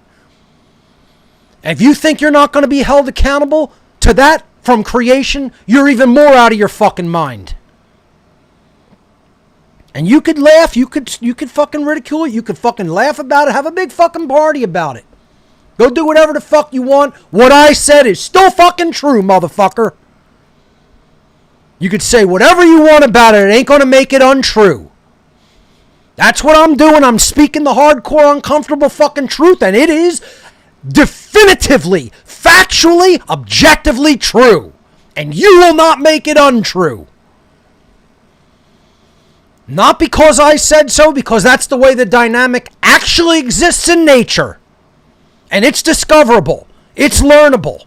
It's understandable. And it can be acted upon. And it can even be the overall dynamic being caused from that can be changed if we work to change it. But as long as this is you sitting on your fucking ass saying, oh, all I care about is my job. All I care about is making money. All I care about is my time. All I care about is my privacy. And you're not sacrificing for the true great work. You want freedom to manifest, and you think that's how it's going to manifest. Or even the people that are doing a billion different other things, playing to lose. Oh, we're going to build the ultimate community for after the collapse. We're gonna set up this new thing or that new system. You're playing to lose. You're not playing to change the dynamics so that we actually win, so that collapse doesn't happen, so that slavery doesn't happen, so that war doesn't happen. You're playing to lose. If you're not morally educating other people, you're playing to fucking lose. Let me say that again. If you're not morally educating other people, you're playing to lose. If you're not morally educating other people about natural law and objective morality, you're playing to fucking lose. What does that make you? It makes you a fucking loser. It doesn't make you a winner. Winners don't play to lose. Winners don't back up. Winners don't keep sacrificing ground. They sacrifice their energy and their time to get done the objective, the goal. If the goal is not to have humanity collapse, not to have war, not to have slavery, not to have chaos, the requirement is moral education and bringing our actions in alignment with our thoughts and emotions about what we say we want by fulfilling the requirements in work for that manifested outcome. And people are still too fucking stupid and stubborn to realize this. You gotta get your head out from up your ass. You gotta get up off your lazy lard ass, and you gotta get to work. And this is the problem. You guys want to sit and listen. You want to take more in. You're going to go to the next podcast and the next and the next. Yeah, I get it. I'm telling you to listen to all my podcasts because my contributions are valuable. But I'm also telling you to take action. And most people are out there just absorbing more information. They're not putting anything out into the fucking world about morality. If you were, I'd know about you. If you were, I probably would have already reached out to you to come on One Great Work Network. You think 60 people is a lot? That's like worldwide.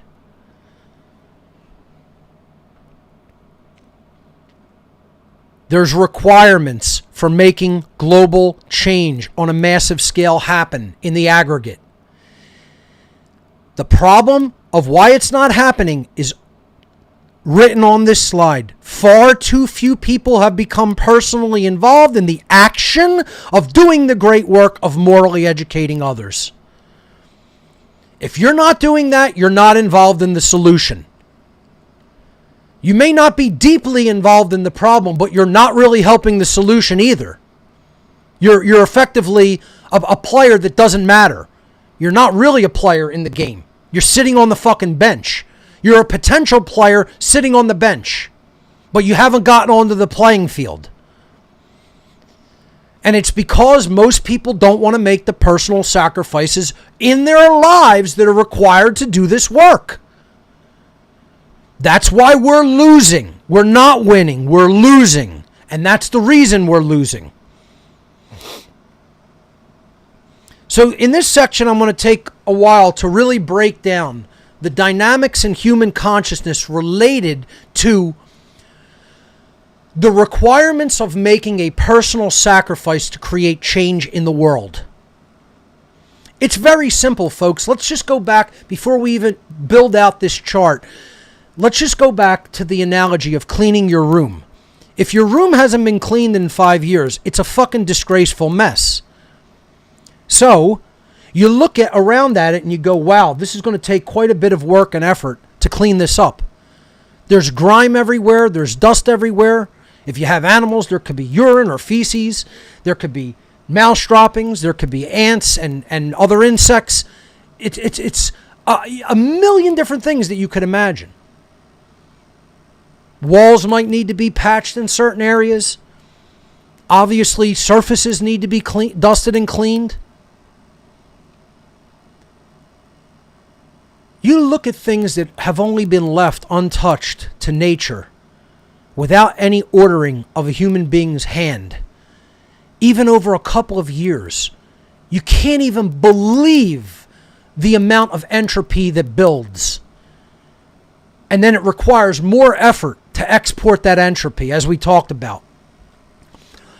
Well, if that work, that effort is put in, meaning you sacrifice the time that it takes to actually do it, then you'll see the result. And there will be an attainment. There will be an achievement. You'll make progress. Even as you do it, you might be halfway done and you could see the progress. You could see things shaping up into order. But what happens if you don't do it? Well, if you don't do it, it stays the way that it is. It stagnates. It doesn't change. Or it gets worse. More entropy comes in over time. That's the way the universe works over time. In general, unless things are ordered by a force, they tend toward the entropic state. When the will is acted to bring about a state of order, that's when you export the entropy and you create a state of syntropy or order. People have to really learn these terms. They really have to understand those dynamics of evolution versus dissolution.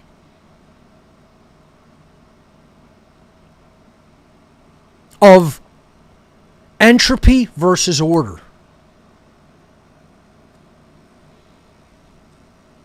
The chaotic force, the disordering force, is entropy.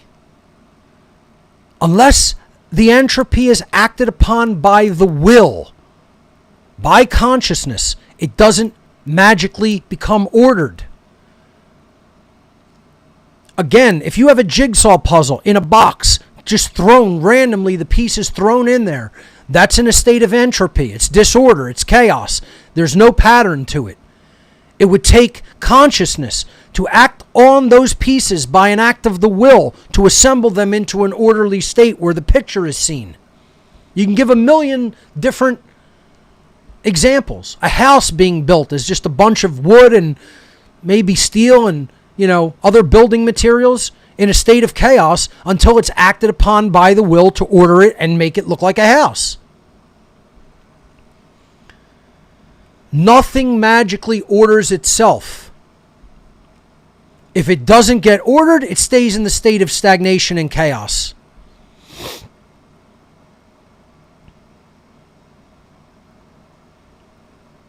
So let's look at how human consciousness relates to whether something becomes ordered or whether something stays in a chaotic state of dissolution, disrepair, disorder, and chaos. In this chart, I'm going to build out the three consciousness aspects: thought, emotion, and action. With each aspect of consciousness, there is a sacrifice that is required. We have to make a sacrifice in our thoughts, in our emotions, and in our actions. If we make those sacrifices, there's an achievement, an attainment, an evolution, an ordering that happens. But if we refuse to make those sacrifices that drive change and create order, then there is failure and stagnation and dissolution and chaos and disorder. This is simple common sense. If you don't clean the room, it stays dirty and gets dirtier. It's not that hard to figure out. You have to sit and think about how the dynamic works and apply it to yourself. That's why we're applying it to the self here. The three aspects of consciousness: thought, emotion, and action. That is how you can express yourself. So let's look at the first dynamic in consciousness, our thoughts.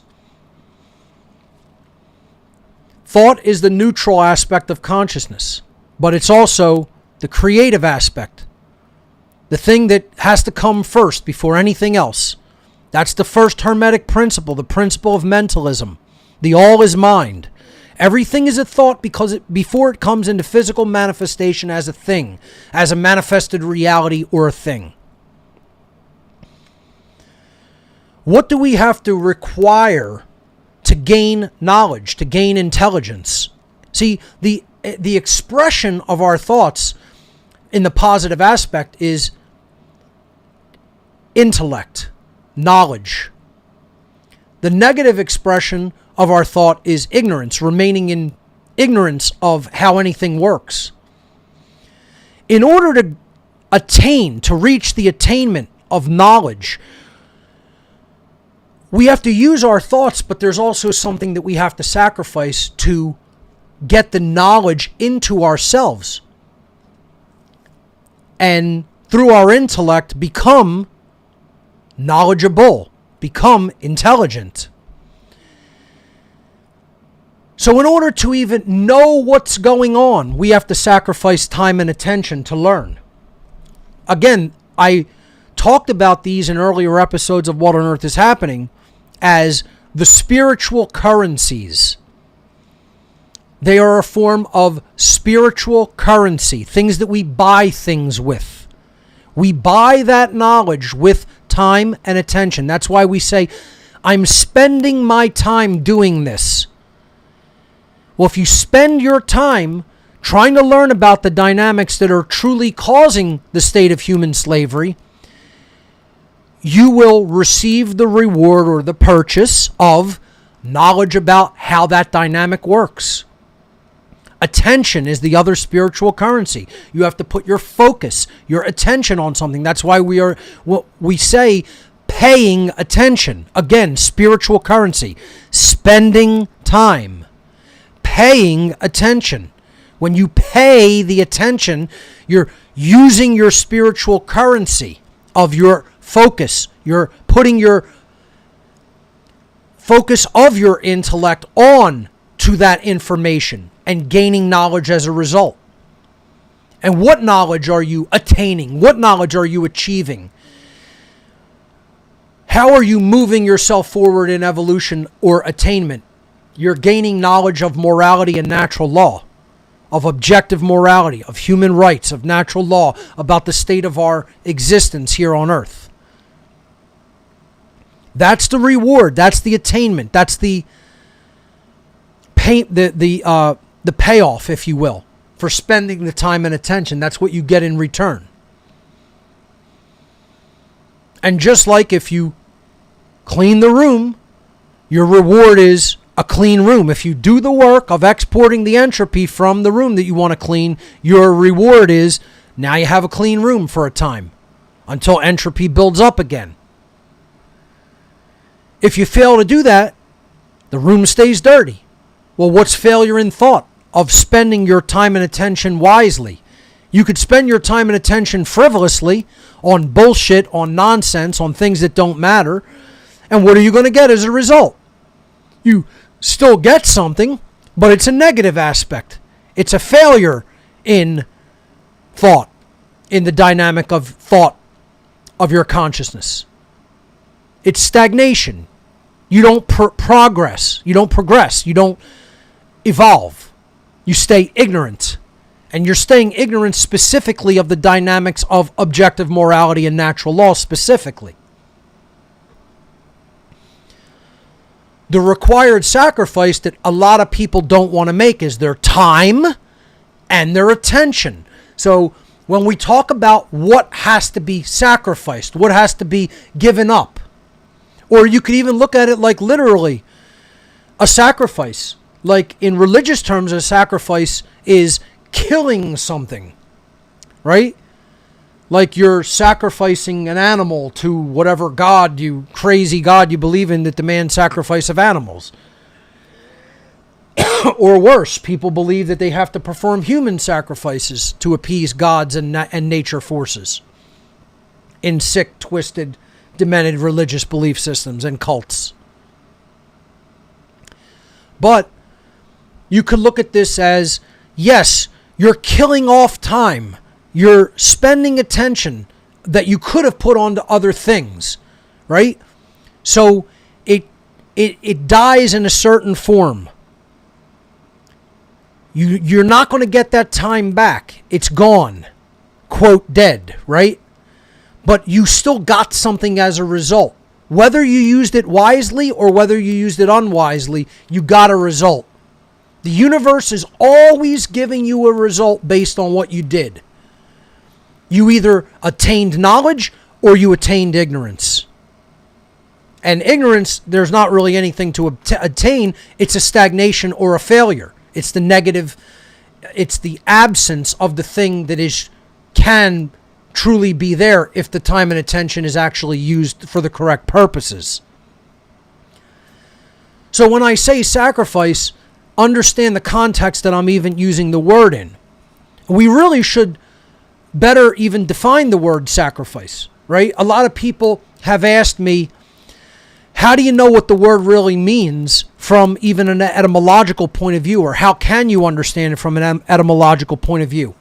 After I finish this slide, or maybe into the next few slides, I'm actually going to show you what the word sacrifice means etymologically and how you could even determine that and look that up. I'll show you one of my favorite resources for etymology, because a lot of people ask me that. And yes, there are etymological dictionaries, and you could, look it up online in an etymology site. But my favorite way of doing it is going to the root of the word, which is almost exclusively in the ancient Latin or Greek languages. Of course, you get things that are in Germanic and Old English, etc., in French, but the bulk of the human language has its roots in ancient Latin and Greek. Probably about 75 to 78% of English words are derived etymologically from Latin and Greek. and other Romance languages.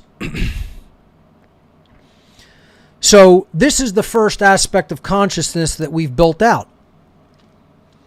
When we use the aspect of consciousness, our thought and our intellect, and we combine that with the spiritual currencies of time and attention, what are you going to spend your time on? What are you going to put your attention on? How are you going to pay attention? We either attain knowledge of objective morality and natural law, and therefore of the causal dynamics of the human condition, or we remain in ignorance of those causal dynamics and therefore not really truly empowered to do much about it. So let's look at the second aspect of human consciousness and how this relates with how people in the movement to create true freedom, a world that is based in true freedom, and ending human slavery, what they are going to be required to sacrifice to get a positive attainment for putting that aspect of their consciousness into that work. So the second aspect of human consciousness is our emotions. If we are truly emotionally developed, we say that we have achieved the state of true care. Again, care with a capital C. What I have been referring to as agape love. I look at it more as the dynamic of true care, as opposed to confusing the word love with the other forms of love, like brotherly love, platonic love, or romantic love. Care with a capital C takes on a different connotation, because this is the dynamic of how we create what we experience, is what we care enough to put our actions into work to create. If we don't care enough to take the action, the thing that we say we want to manifest does not get manifested in physical reality. Our emotions play a big role in this, because this is largely about our intent, but it's even more than that. It's about what do we care enough about to do with our behavior. So, do people care enough to continue to make enough money to pay all the bills that they have? Almost everybody strives to do that. And this is what they want our emotions focused on. They want our emotions focused on only physical survival and staying afloat, quote unquote. This is where most people's care is centered upon. And I wouldn't call it care with a capital C when it's like that. It's lowercase c care. It's a selfish concern. It's a selfish care about what you want for you. And yes, I'm not saying it isn't important. Don't get my words twisted. I'm not saying it isn't important to have physical resources, to be able to pay the bills that you have so that you could stay in the place that you are living in, so that you could do this type of work. We all need physical resources in the world. Worldly resources are actually important even in doing the great work, because you're not going to do much of the great work if you're living in a cardboard box on the street. Let's be realistic about it. So part of this is taking physical care of yourself, but not letting that go over into such a selfish dynamic of care that you never do anything to advance the great work. You have to have care not just for the physical requirements of your daily life. You have to have care in a wider sense. That's what agape means. Agape means you care about truth first and foremost. You care about freedom manifesting in the world. You care about other people's rights. That's what justice is. Caring for the rights of other people being respected in the world. That means you're caring for justice. That's what natural law ultimately is. That's why it's law. It's justice. It's true justice. It's not the bullshit justice of man's law. That's not real justice. That's violence. Let's get that straight. Natural law is justice. Man's law is violence. And everybody will learn that, no matter how long it takes and how much suffering it takes to learn it. That lesson will not be escaped. Once again, that's where, you could say all paradoxes are ultimately reconciled.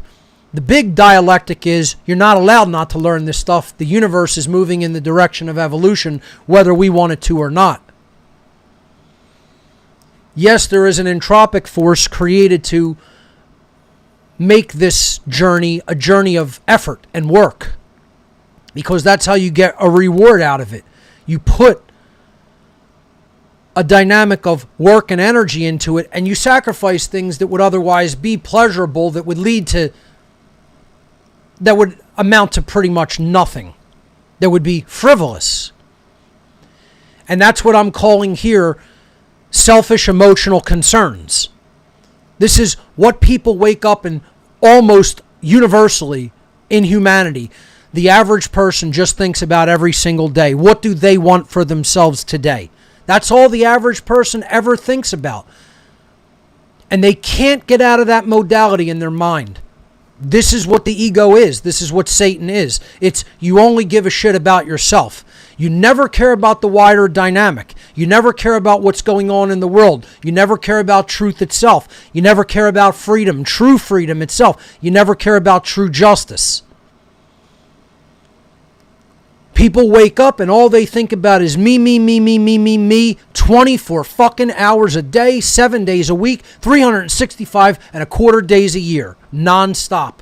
What can I get out of this? What do I need to do today for me? What do I need to do to pay my bills? What do I need to do this, to do that, to do that? And that's all they fucking focus on, like a selfish prick asshole.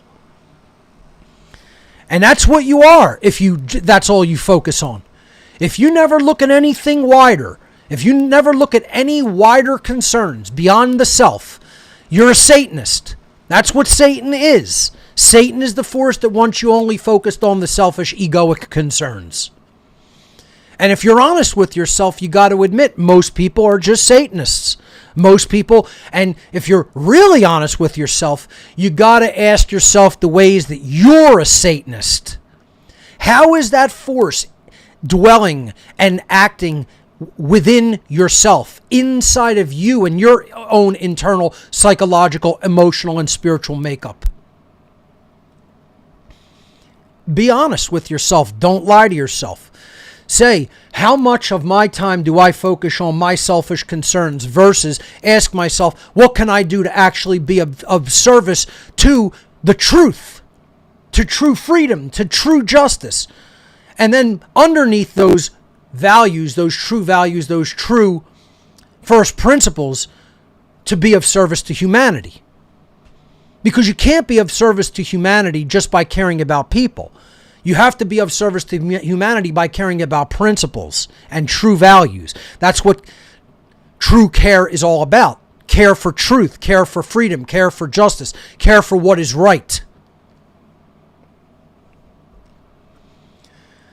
So, how does the dynamic of sacrifice fit into our emotional development and makeup? What do we have to sacrifice emotionally? We have to sacrifice those selfish concerns that most of us sit there thinking about nonstop 24 fucking hours a day, every single day of our lives, from the minute we wake up till the minute we fall fucking asleep at night.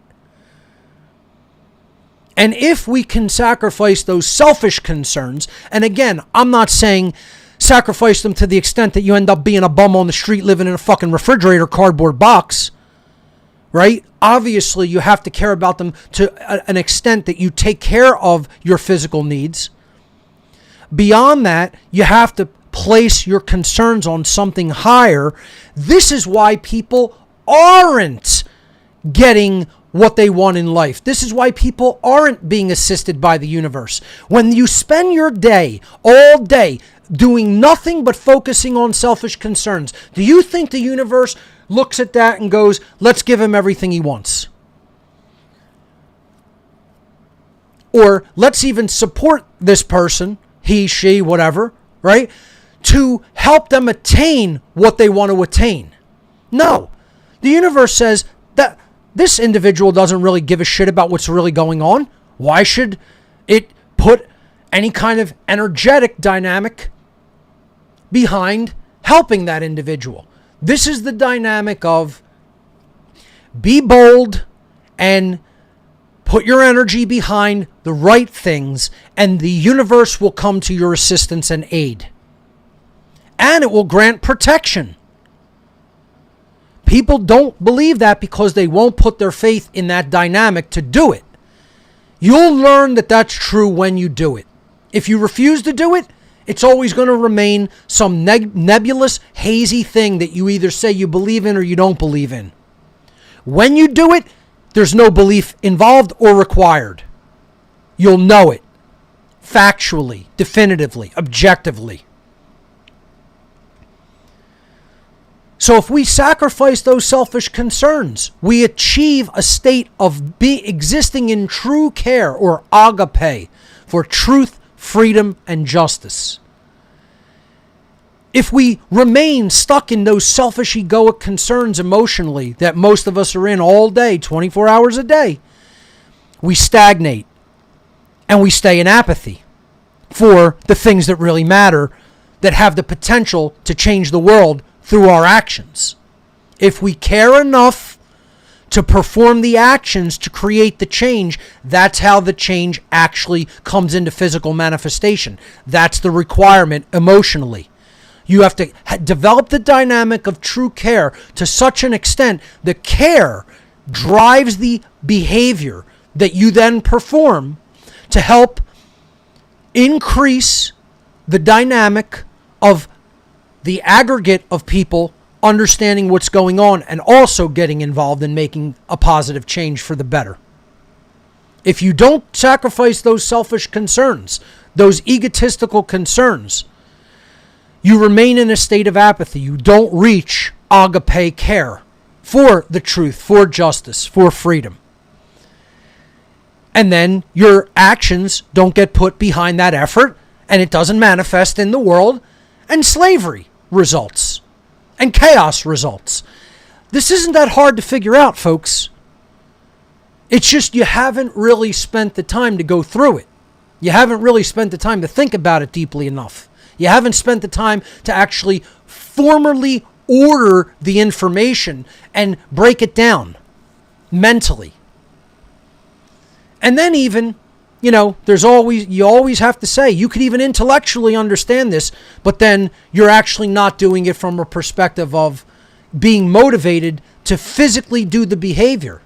See, this is the dynamic of you can know, and if you don't do, did you really know? Not truly. You can say that you know, and you can know in an intellectual space or at an intellectual level.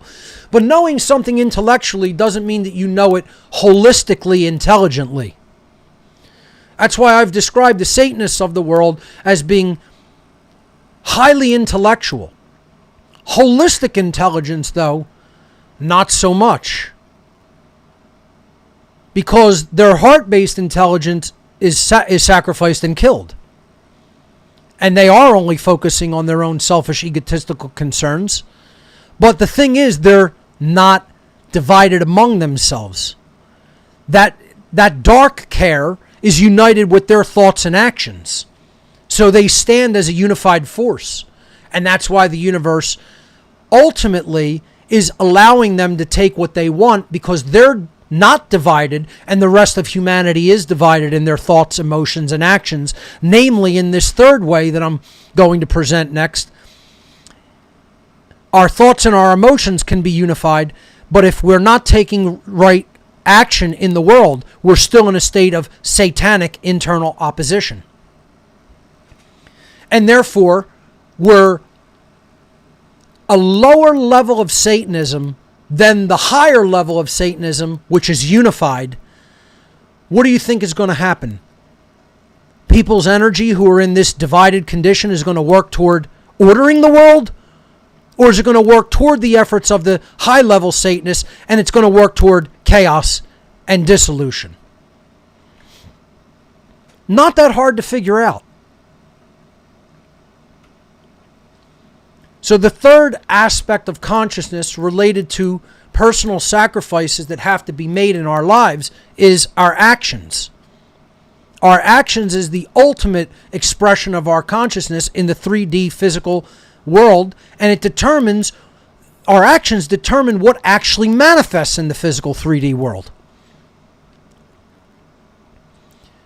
When we perform right action through our willpower and through courage, not being afraid to do it, not making excuses, pushing forward with right action in spite of our fear, and using our willpower to get it done. Again, just think of the analogy of cleaning the room that's filthy, dirty, and hasn't been cleaned in 5 years. What's going to ultimately get that work done is your willpower to push through and actually physically do the physical work that is a requirement. When you do that, you get the reward of the clean room. If you don't do that, the room stays dirty. So the attainment or the evolution of our action is we're performing the right action through our courage and willpower, and then good results happen in the world. Good manifested results happen in the world as a result of us performing right action. Order happens. Progress happens. Evolution happens. Freedom occurs. Justice rules instead of corruption and violence. If we don't perform right action through willpower and courage, and we remain in a state of inaction, in laziness and cowardice, what do you think is going to manifest in the world? Good things? Again, take it down to a small scale and just apply it to the room being dirty. What happens if you don't clean it? Stagnation. It stays dirty. You don't get the result that you say you want, a clean, orderly room. It's not that hard, folks. It's very simple common sense. If you're lazy and you don't use your willpower to take the action to perform the task, it doesn't get done. People say, you don't want government, you don't want police. Well, what'll happen? Whatever people allow, just like now. Just like with government and with police. What will happen is what we allow. What we're allowing now is slavery. What we're allowing now is violence. What we're allowing now is corruption. Without it, the same thing will happen. It depends on what we care about and what we do with our behaviors and with our willpower. Encourage. How will roads get built? Well, guess what? Without willpower, they won't. They won't be built or repaired. It'll be a situation of chaos and entropy where people can't go where they want because roads are fucked up. And if they organize themselves and if they take the right action and they do the thing that's required through work, then you'll have roads. It's very fucking simple. It's not complicated. Well, the problem is people are so afraid of the entropic result that they would rather have slavery than take a chance that that might not get done. Think about how stupid that fucking is. How fucking retarded and dumb that is. I'd rather have slavery rather than roads not being built. You're a fucking moron. Period. Anybody who thinks that, you're just a fucking retarded fucking moron. You think slavery is worse than isn't worse than not having roads? Not having roads is worse than slavery. Fucking imbeciles. Yeah. Fucking pure imbecilic losers.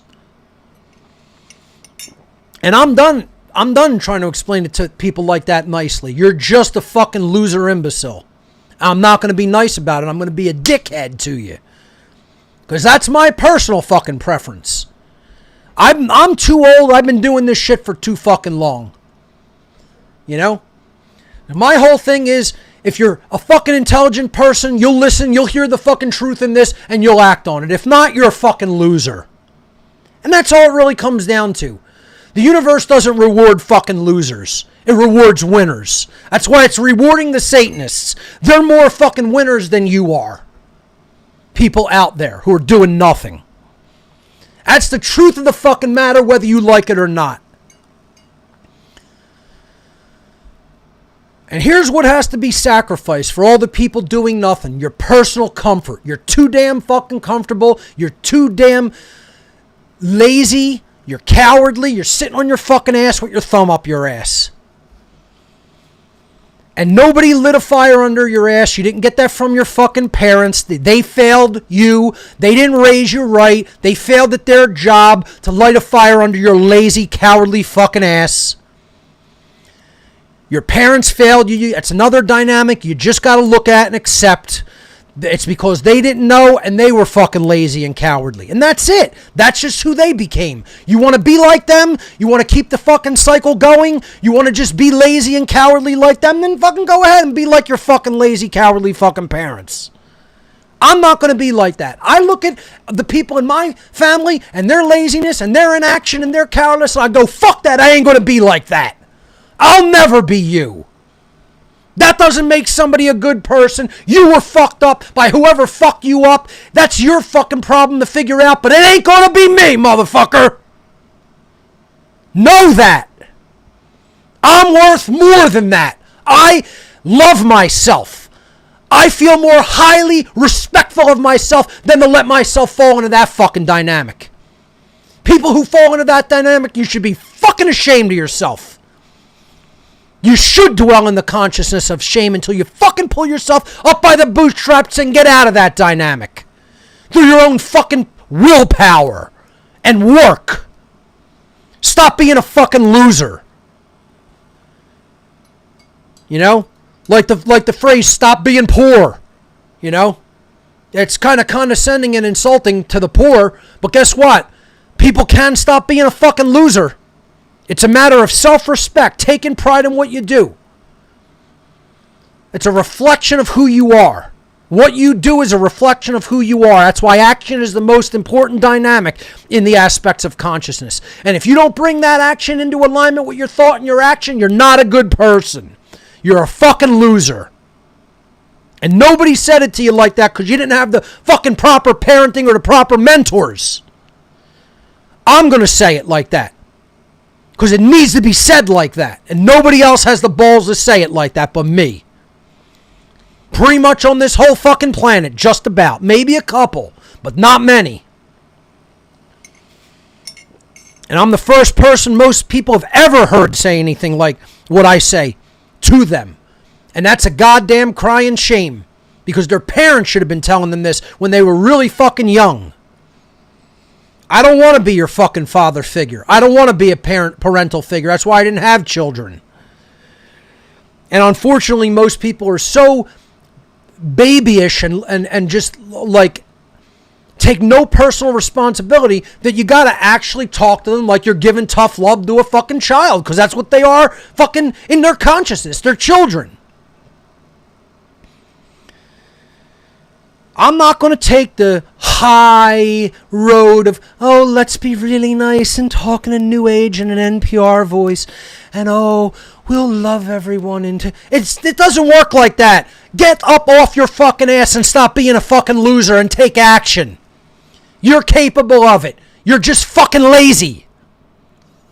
Let's be honest here. We're all fucking adults in the room. Let's just be fucking honest. That's the dynamic no one wants to hear. And guess what? That's the dynamic that'll get fucking people killed in the world. So fucking be it. People will take a shot at me. Whatever. You'll never kill the fucking idea. You'll never kill the fucking truth. It'll be here forever. And it ain't ever going anywhere. And you're the fucking loser for not understanding it and acting on it. Not me. I got the message. The problem isn't with me, motherfucker. The problem's with you. I'm doing this work. You're not. That's the fucking problem. I understand infinitely more than most people. They don't understand those things. That's the fucking problem. The problem doesn't lie with me. I did what I'm supposed to. I put it out really fucking nicely. That didn't really work out. Now I'm putting it out like an asshole. And that's my personal fucking prerogative based on how I feel. You think emotions don't play into it? You think I'm not upset about telling people the truth for 15 years and the world turned into a fucking circus? No, I'm not taking to that nicely because I was right the whole fucking time. And that's what matters. I did attain the knowledge. I did attain the care. And I did perform the right action. It's other fucking people who failed at it, not me. You want to take criticisms of me? Shove them up your fucking ass and keep them to your fucking self, loser. I'm not the problem in this dynamic. I learned what I was supposed to. I did what I was supposed to. You're the fucking problem because you're not doing what you're supposed to. Let's get that clear. Because you want to be comfortable. You want your selfish concerns. You want your own fucking time. You want to pay attention to what you want to pay attention to. You don't want to sacrifice any of those things. You want other people to do that, but you don't want to fucking do it because you're a loser. That's what makes you a loser. That's what makes you a bad person. That's the definition of a loser and a bad person. Let's get that clear. There's definitions of words for a fucking reason. Words exist for a fucking reason. All right, so I'm going to bring the fucking hammer down. And if anybody has a lick of fucking common sense still in their fucking brain, you know what I'm saying is true. And I'm laying it the fuck out like no one else will. Excuse me for a minute. I'm going to take something to drink.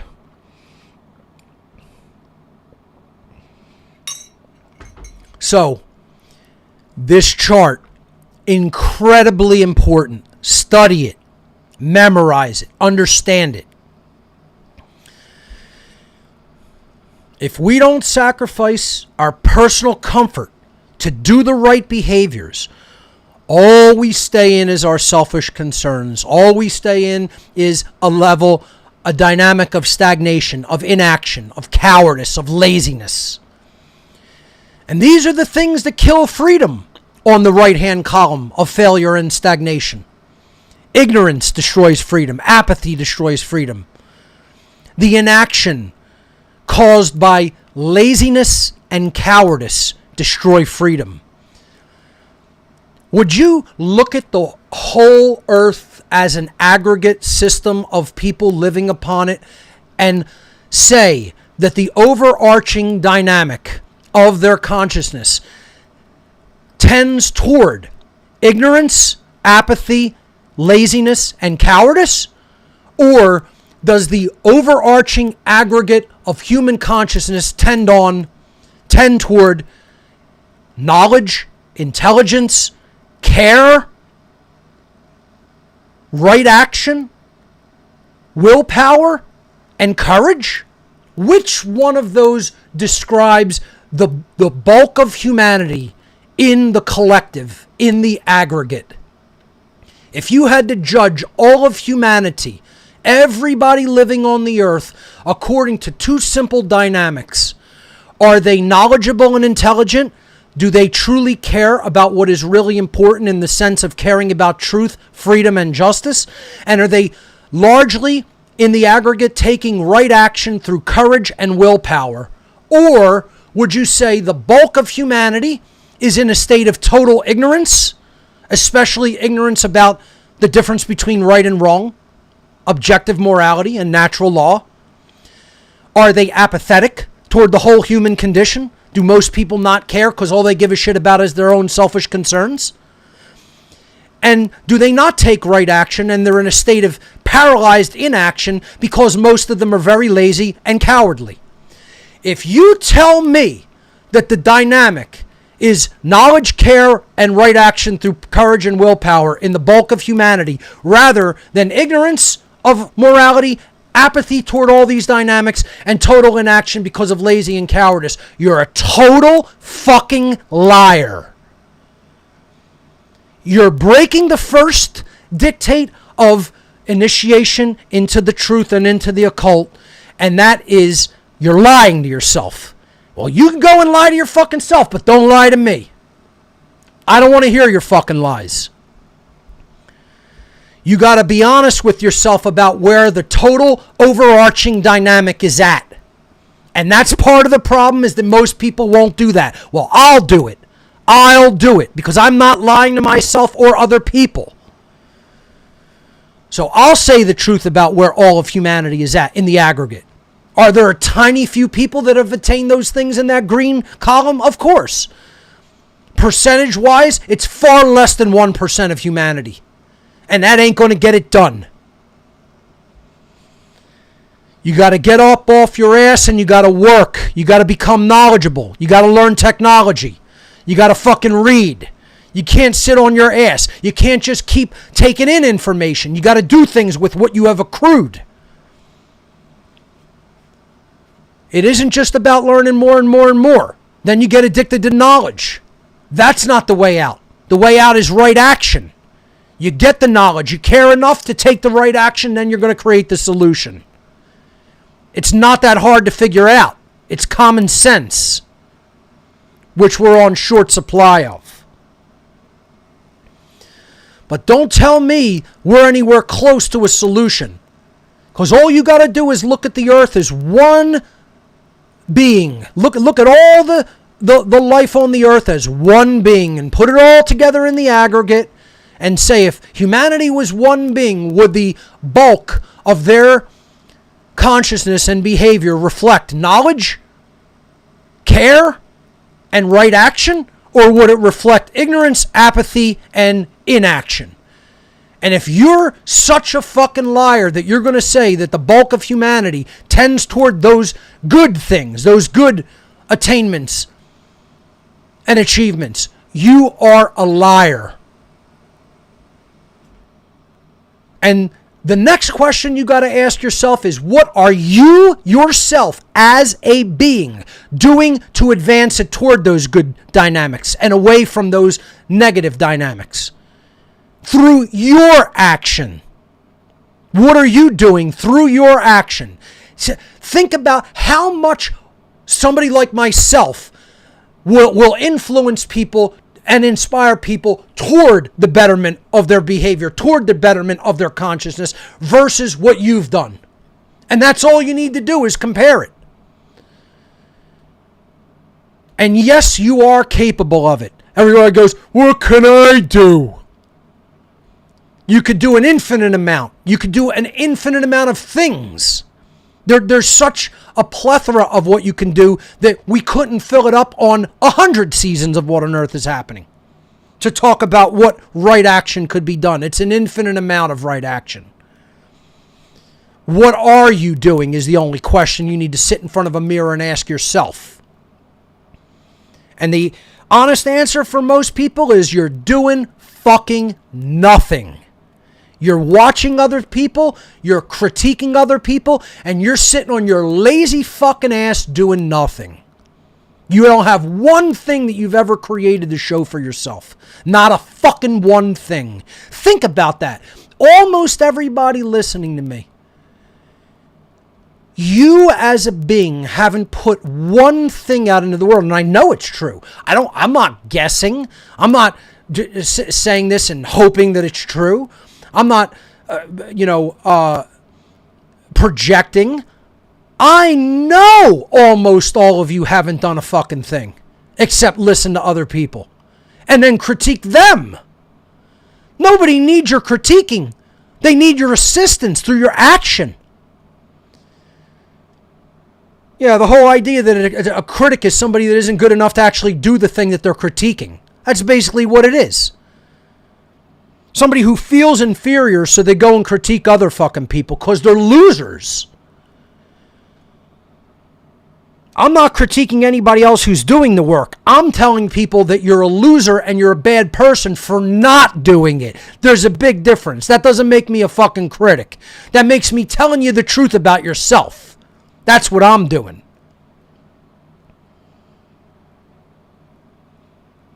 And people don't want to hear it. And they'll say, I'm the bad guy for telling it to them. No, you're wrong. I'm saying the fucking truth. It's still going to be true no matter how you feel about it. You need to get the fuck over yourself and get up off your lazy fucking ass. You conquer your inaction. Conquer your apathy. Conquer your laziness and your cowardice. You do that by sacrificing personal comfort, and you just fucking do it.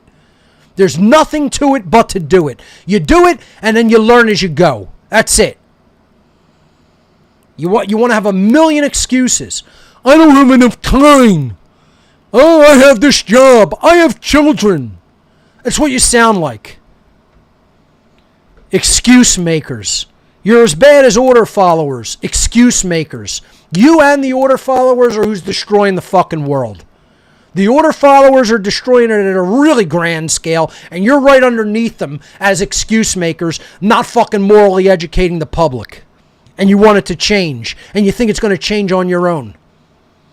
Lying to yourself and magical fucking thinking. You're liars and you're bad dreamers.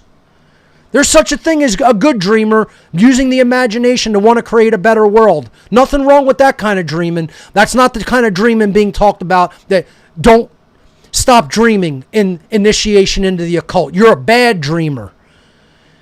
You're lying to yourself, and then you want to believe the world works a way other than what it does. And you want to believe you're a good person when you're not doing a fucking thing to contribute to the great work. No, you're the problem. You're dreaming, and the thing you're dreaming about is you're dreaming that you're a good person. And you're not. And I'm one of the only people that'll tell it to you. Because I care more about the average fucking person that I don't even know than their own fucking family members, their own relatives, their own spouse, their own fucking children, and their own parents. That's the truth. I told you I was going to bring the hammer down and hit people hard in this presentation. Hope you're getting what you expected. Let's move on to the next slide. Here's the truth of the matter. Most people in the so-called freedom movement who say they want freedom don't want to put any skin in the game. Understand what this phrase means. It means, have you sacrificed anything to invest your effort? Look at how much skin I have in the game. I walked away from fucking Satanists who could easily arrange to fucking kill me if they really wanted. They don't really operate like that. People think they do, but they don't. Because they don't want to bring attention to someone like myself. Believe me, that's the last thing they want. That's the absolute last thing they want, is to start bringing attention to someone like me. Plus, I'm doing the right thing. They're not really going to come after people like that. They come after people who did all the things that they were asked to do by their organizations and think tanks, and then suddenly want to do something for their own selfish benefit. Those are the people who get hit, you know? Not people who get the protection of creation by truly doing the right thing. They actually have a modicum of respect for people that do that and fight them as a true enemy. They know it's not nearly enough. That's why they told me I'd be banging my head against the concrete wall till the day I died, and they were absolutely correct. And I'll do it anyway, because it's the right thing to do, and that's what motivates my behavior, not personal gain or reward. If any reward happens as a result, wonderful, that's an added bonus, but guess what? That's not my underlying motivation. And that's what people can't even understand. If I wasn't making a fucking penny to do anything, if I wasn't getting one donation, if I wasn't getting one piece of equipment to continue, I'm still going to put my voice out in the world any way that I can. Like I said, I'll record something into my phone and put out an audio podcast with nothing, with no production. If it comes down to that. I'll do that from from a friend's couch who will take me in if I become that poor. Oh well. But I'm not going to stop speaking, because it's the right thing to do. That's the bottom line. And you know what? Everybody can do that. There's not one person that can't do at least that. Record your voice and hit upload. It's not that hard. It's not that hard to learn how to do. You could do it with no production and just let it be what it is. Even that would help. And most people won't do that because they're lazy fucking cowards. Just think about that. I'm calling you a lazy fucking coward. And you don't even have enough fucking self-respect to prove me wrong. And no, it's not reverse psychology. I'm not trying to say that to get you to go and do whatever. Yeah, you're going to do what you want. But I'm calling the people who have done nothing lazy cowards, and you don't even have enough self-fucking respect to even look at yourself and admit that that's what you are. No skin in the game. You're losers. Yeah. And that's what we need. We need dichotomy. We need tension. We need people who are calling people like this out. We don't need everybody saying it's all love and light and we're all just together. Yeah, at some level that condition exists, but not here on earth. What we need is for people to get up off their lazy, cowardly ass and put skin in the game. You got to invest effort. You got to invest work. Blood, sweat, and tears. And if you don't put skin in the game, don't tell me that you're doing what's right. Don't tell me that you're a good person. It ultimately means that you're lazy, cowardly trash. If you have no skin in the game and you haven't been investing any effort, you haven't been doing this work, don't tell me that you're on the right path in life. You're not on the right path in life. You're a fucking liar. You're a liar.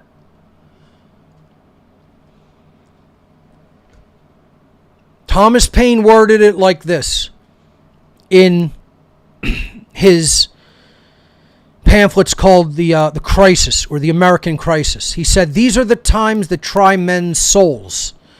The summer soldier and the sunshine patriot will, in this crisis, shrink from the service of his country. But he that stands it now deserves the love and thanks of man and woman. Tyranny, like hell, is not easily conquered. Yet we have this consolation with us, that the harder the conflict, the more glorious the triumph." And he's saying summer soldier, sunshine patriot, these are the kind of people that only do quote unquote the right thing when it's popular to do the right thing. Now it's unpopular to do the right thing. See, the right way is not necessarily the easy way, because stagnation, dissolution, entropy, that's easy. All you got to do is sit on your lard ass and do nothing. And that's what the wrong way is. The wrong way is the easy way. It's very, very, very easy to go down the wrong path. I never told anybody the right way was the easy way. I said it was simple to learn the truth if you stop lying to yourself. The right way of doing things is simple. It's stop asking what's in it for me and start asking, is it right? It's not that fucking hard. Most people just don't have the balls to do that. The right way is often the hard way. The wrong way is almost always the easy way. Because like I said, entropy, it's easy. Just do nothing. You want evil to conquer the world and take over and rule everybody and enslave yourself and your children and your grandchildren and all future generations? It's real simple. Do nothing. Be a fucking loser. Be a coward. Be a lazy ass. Sit on the couch with your thumb up your ass. Do nothing. Don't get involved in the great work. Don't get involved in morally educating others. That's real fucking easy. Real fucking easy to do nothing. You're still going to be in the wrong. It's never going to make you a good person. Stop lying to yourself about that shit. Stop calling yourself a good person. You're not. And other people doing people a disservice by telling them that they're good just because they want something. Just because you want something doesn't make you good. Your actions make you good or bad. Not what you say you want. Let's get that straight. Let's get that real clear. What you say you want doesn't make you good or bad. Your actions make you a good person or a bad person. What are you doing to educate people? How much skin do you have in the game? How much effort do you have in this work? What kind of an investment of your time, of your attention? What kind of sacrifice of your creature comforts? What kind of sacrifice of your money? What kind of sacrifice of your personal comfort? What kind of sacrifice of your selfish concerns? No. Yeah, crickets. Exactly. With the exception of a few. There's a few. There's a pissant few. And guess what? This isn't for you guys. Wonderful if you're involved, truly. That's great. You have my thanks. You have my respect as a peer and as a fellow human being doing the right thing. But if you're not involved, don't lie to yourself and other people and tell anybody you're a good person, because that's untrue. If you don't have any skin in the game, you're the summer soldier. You're the sunshine patriot. You're taking the easy way out and going down the wrong path of inaction, of laziness, of cowardice. And those are real easy to do. You just do nothing. You flap your fucking gums while you're doing nothing. Saying about what you want. That your actions ain't ever going to bring you. Your actions the way they are ain't ever going to bring you to what you want. You don't understand the laws of attraction. You don't understand the laws of causality still. If we did, we would have turned the fucking world around by this point. That's the problem. People flap their gums without knowledge. They think saying what they want's going to magically bring it to them. And the world doesn't work like that, little fucking baby fucking children. The world works through doing the hard fucking work that's often the hard way, but it's the right way, and then you get the positive reward. That's how it fucking works. Anybody telling you different is either a fucking loser, know nothing, or they're a fucking loser liar. Either way, they're a fucking loser. Stop emulating them and being like them through your inaction. That's the whole problem. That's why these people are murdering us. That's why the occultists are murdering us. The social engineers are murdering us. They're not in the internal contradiction that most people are in. They say what they want to do. They feel a certain way about what they want to do that's in alignment, and then they do it. In total non-contradiction, in unity consciousness. And the world's always going to reward that. Always going to reward that. Be honest with yourself. If you don't want to do the things that create true freedom, don't say you want true freedom. Say the truth. I want slavery. I want death. I want chaos. I want decay. I don't want anything good for myself or my progeny or those that come after me in future generations. Just be honest. Don't say one thing and then in the next sentence, what you say contradicts what you said in sentence number 1. What you're doing is you're saying, I want freedom. I want evolution of the species. But I want government to continue to exist. But I want police to continue to exist. But I don't want to put any skin in the game. But I don't want to make the effort. But I don't want to be I still want to be a totally private person. But I don't want to create media and put it out on the internet. But I don't want to learn how to do this. Always excuse after excuse after excuse.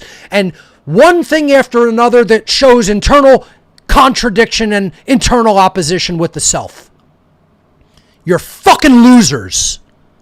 Losers. You're not helping the effort, you're harming the effort. You're losers. And that's what you need to be fucking told. That's what you needed to be told by your fucking parents. That you don't know how to fucking think. You don't know how to achieve anything. You don't know how to create. You don't know how to fucking make something better. You don't know how to order anything because you weren't fucking taught. And you think you're going to help. You're Ralph Wiggum picking his fucking retarded fucking nose, asshole. And I'm going to tell you about it because the time is fucking short. And I'm just going to say what I think of fucking people. I don't care whether you like me. I'm still telling you the truth. You don't need to like Mark Passio. But you need to understand what I understand. I don't need you to fucking like me. I need you to hear what I'm saying and understand it as truth. That's what I need from you. And it is truth. No, it's not my opinion. And yes, I am correct. I busted my fucking ass to be correct, loser.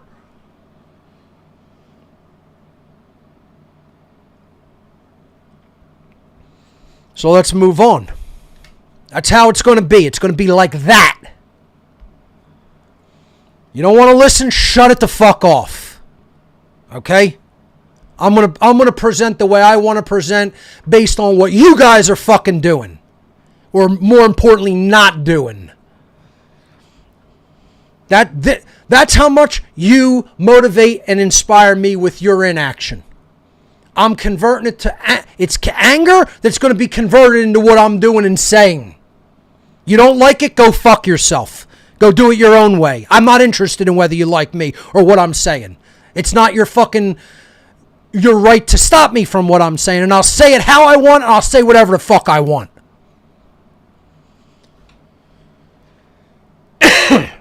You see how you feel about the state of the fucking world when you're doing this as long as I have. I don't need your fucking advice. I never asked for it. How about that? I don't want it. I never asked for it. About the kind of job I'm doing. You don't like it? Go do it your own fucking way. And show me how it's done, which is what I said from day one. I'm going to say it how I want. I'm going to say it with the emotion that I want. Go fuck yourself if you don't like it. Most people in the freedom movement do not want to sacrifice any of their personal time to create change. They want to sit on their lard ass, wishing for it to change and watching other people do hard work instead of getting involved themselves. And once again, that makes you a fucking loser. That doesn't make you a good person. You just want your time for yourself. You want to look at somebody who's taken their time to do things like this, and you want to say, you want to critique that instead of you spending your fucking time to actually create something. Once again, all you got to do is ask yourself, what have you put out into the world to help make the world any better? Stop critiquing Mark Passio. Stop critiquing David Icke. Stop critiquing fucking Jordan Maxwell. Stop critiquing Michael Tessarion. Stop critiquing fucking Alex Jones. Stop critiquing anybody that's fucking actually done something. What the fuck have you done? What the fuck have you done? Google your name in double quotes. That'll tell you what you've done. Look at that in relation to the great work and personal sacrifice. What the fuck have you done? Most people will come back with some social media results, and that's it. No, because you want your time for yourself. You know, the whole thing, time is money. So what am I spending my time on to get money? That's all you're worried about. That's all 99.9% of people in 100 are worried about. How's my time being spent to make money? And folks, this presentation is almost certainly going to run into next week, so it'll be part 2 next week with your calls. Because I'm not close to being done, and it'll take as long as I feel it takes to get the message across.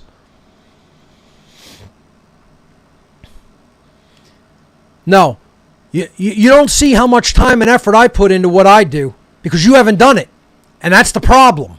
That's the entirety of the problem. You haven't spent any of your fucking time on this. You've spent your time absorbing some information, and you even have low information about it. You don't even have depth of knowledge. You don't have breadth of knowledge. You got low information about it. If you had high information about it, you'd be doing something. What the fuck do you have to show for anything? You got nothing out there with your name on it. And that's what makes you a fucking coward. That's what makes you a fucking loser.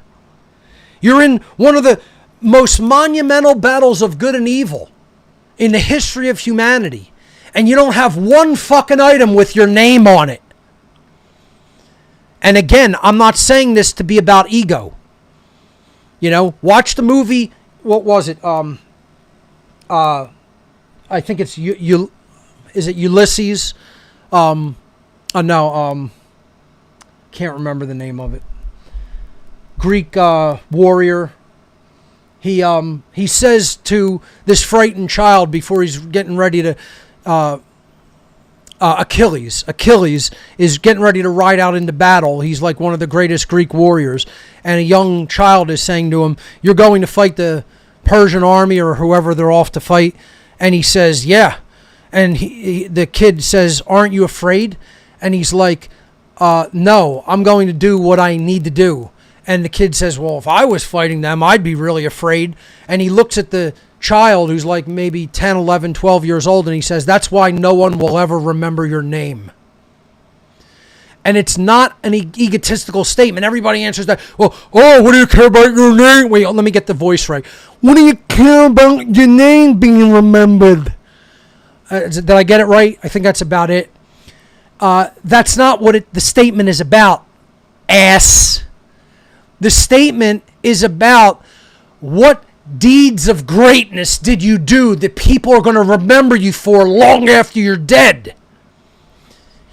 He's saying you are a fucking coward and a loser in that state of mind, and no one remembers cowards and losers. He says that's why nobody's ever even going to think of you long after you're gone. It'll be like you never existed, loser. That's what Achilles is saying to this small child, and he's being honest with him, and he's being hard on him, because that's what he is. He's a fucking coward and a loser. And people like that aren't good people, and shouldn't really be showed tons and tons of respect. They should be told what they are, and that's what he was basically telling him. He was telling him indirectly by saying what is the difference between him and Achilles, what he really thinks of him, that he has no respect for him, even as a younger child. He's saying, you're old enough to start basically developing into a man, and you're not even a fucking man. You're a loser and a coward. And no one will remember your name because of that. See, it isn't about, I need my name remembered. No, that's not the dynamic. The dynamic is, I will do such great things of goodness in the world, regardless of the sacrifice required, that people will remember my name because of those deeds. That's what he's saying to him. Get it right when you watch the movie and see that allegory.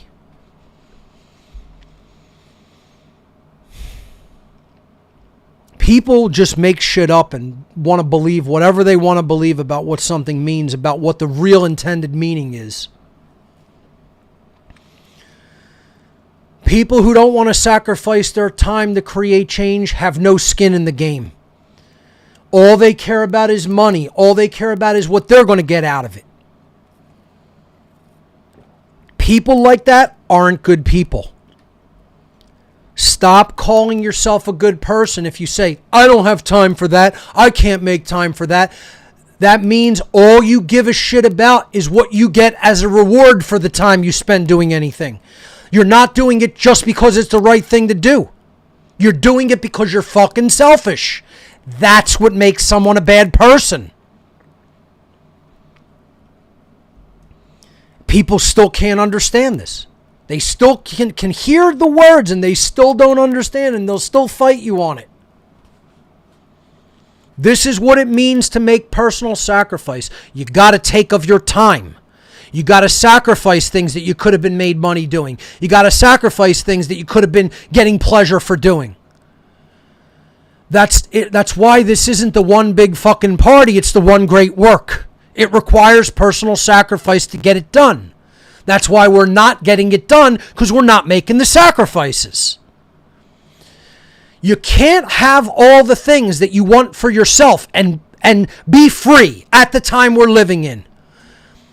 Sorry to burst your fucking bubble, but to tell you otherwise is blowing smoke up your ass. I can't have all the things that I want for myself and be free. I have to sacrifice the things I want for myself to teach people moral education so that I can be free, because past generations dropped the fucking ball on this because they didn't spend their time and their energy and their attention to do it.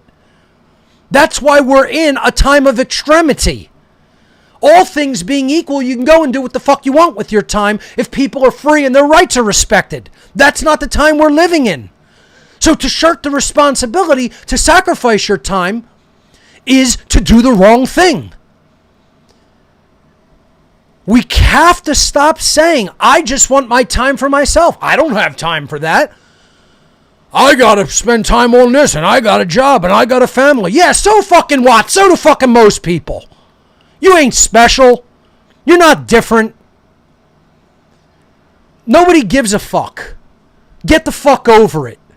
Nobody personally gives a fuck. Go worry about your own shit when we're free. And no one gives a fuck. How about getting involved in the effort to free every fucking body because we're fucking enslaved, loser? No, you don't think on those terms. You just think your selfish, arrogant, fucking prick fucking state of mind. That's it. That's all you do. All day. Every day. That's what Satanism is. That's what being a fucking de facto Satanist is.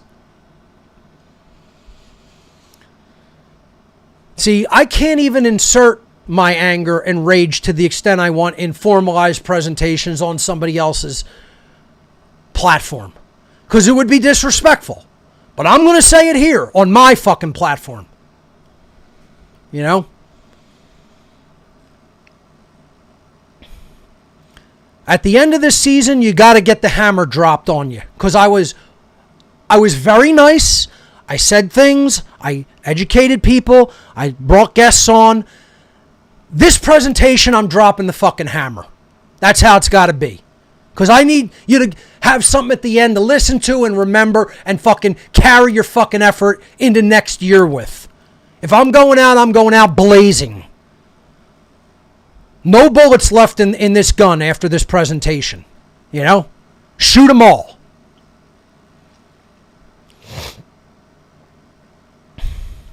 Let's move on to the next slide.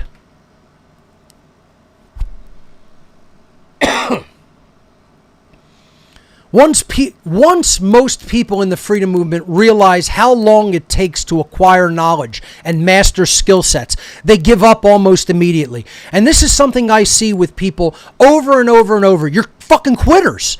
Most people are loser quitters. They look at something and they assess before they even do any of it, before they even get involved in actually doing the behavior or learning anything. They mentally assess in their own bullshit judgment, which they're not very good at, by the way, right? Their judgment's not good. They have no good what's called thin slicing, like just using your intuitive capability to understand what something really truly involves or what's really happening. It's intuitive thin slicing the scenario in your mind mentally. Most people are absolute shit at it because they don't have a good right brain, creative, intuitive makeup in their personality, in their consciousness. And so they're really bad at thin slicing a situation to even determine what's involved and be semi-accurate about that scenario, right? So they try to thin slice this situation in their mind about, let's see what's actually involved in doing that. And they're like 100% wrong. Their thin slicing ability is pure shit. They get all of the dynamics that are involved incorrect, all of the ratios incorrect, and they quit immediately. And they quit based on wrong assumptions. They quit based on what they think they can do. And they're wrong about all of it. Not some of it, not a little bit, not like half and half or 70-30. They're wrong about 100% of it. Almost all the time. I see it over and over and over. And I'm like, what do you really know about what's involved in learning that? What do you really know about what's involved in getting that? I'm not going to tell you it's easy. It's hard work. But you don't really know what's involved or how it accelerates and picks up steam and builds on top of itself. You don't know that because you haven't done it. What it is, it's like a person with no experience doing something. Talking to a person with all the experience in the world that a human being could have. And the person who's inexperienced trying to tell the experienced person how it really works when they've done none of it. Imagine this. This is how dumb people are. This is how fast people are to quit. Because they want to tell themselves a bullshit story so they don't have to take the responsibility to learn.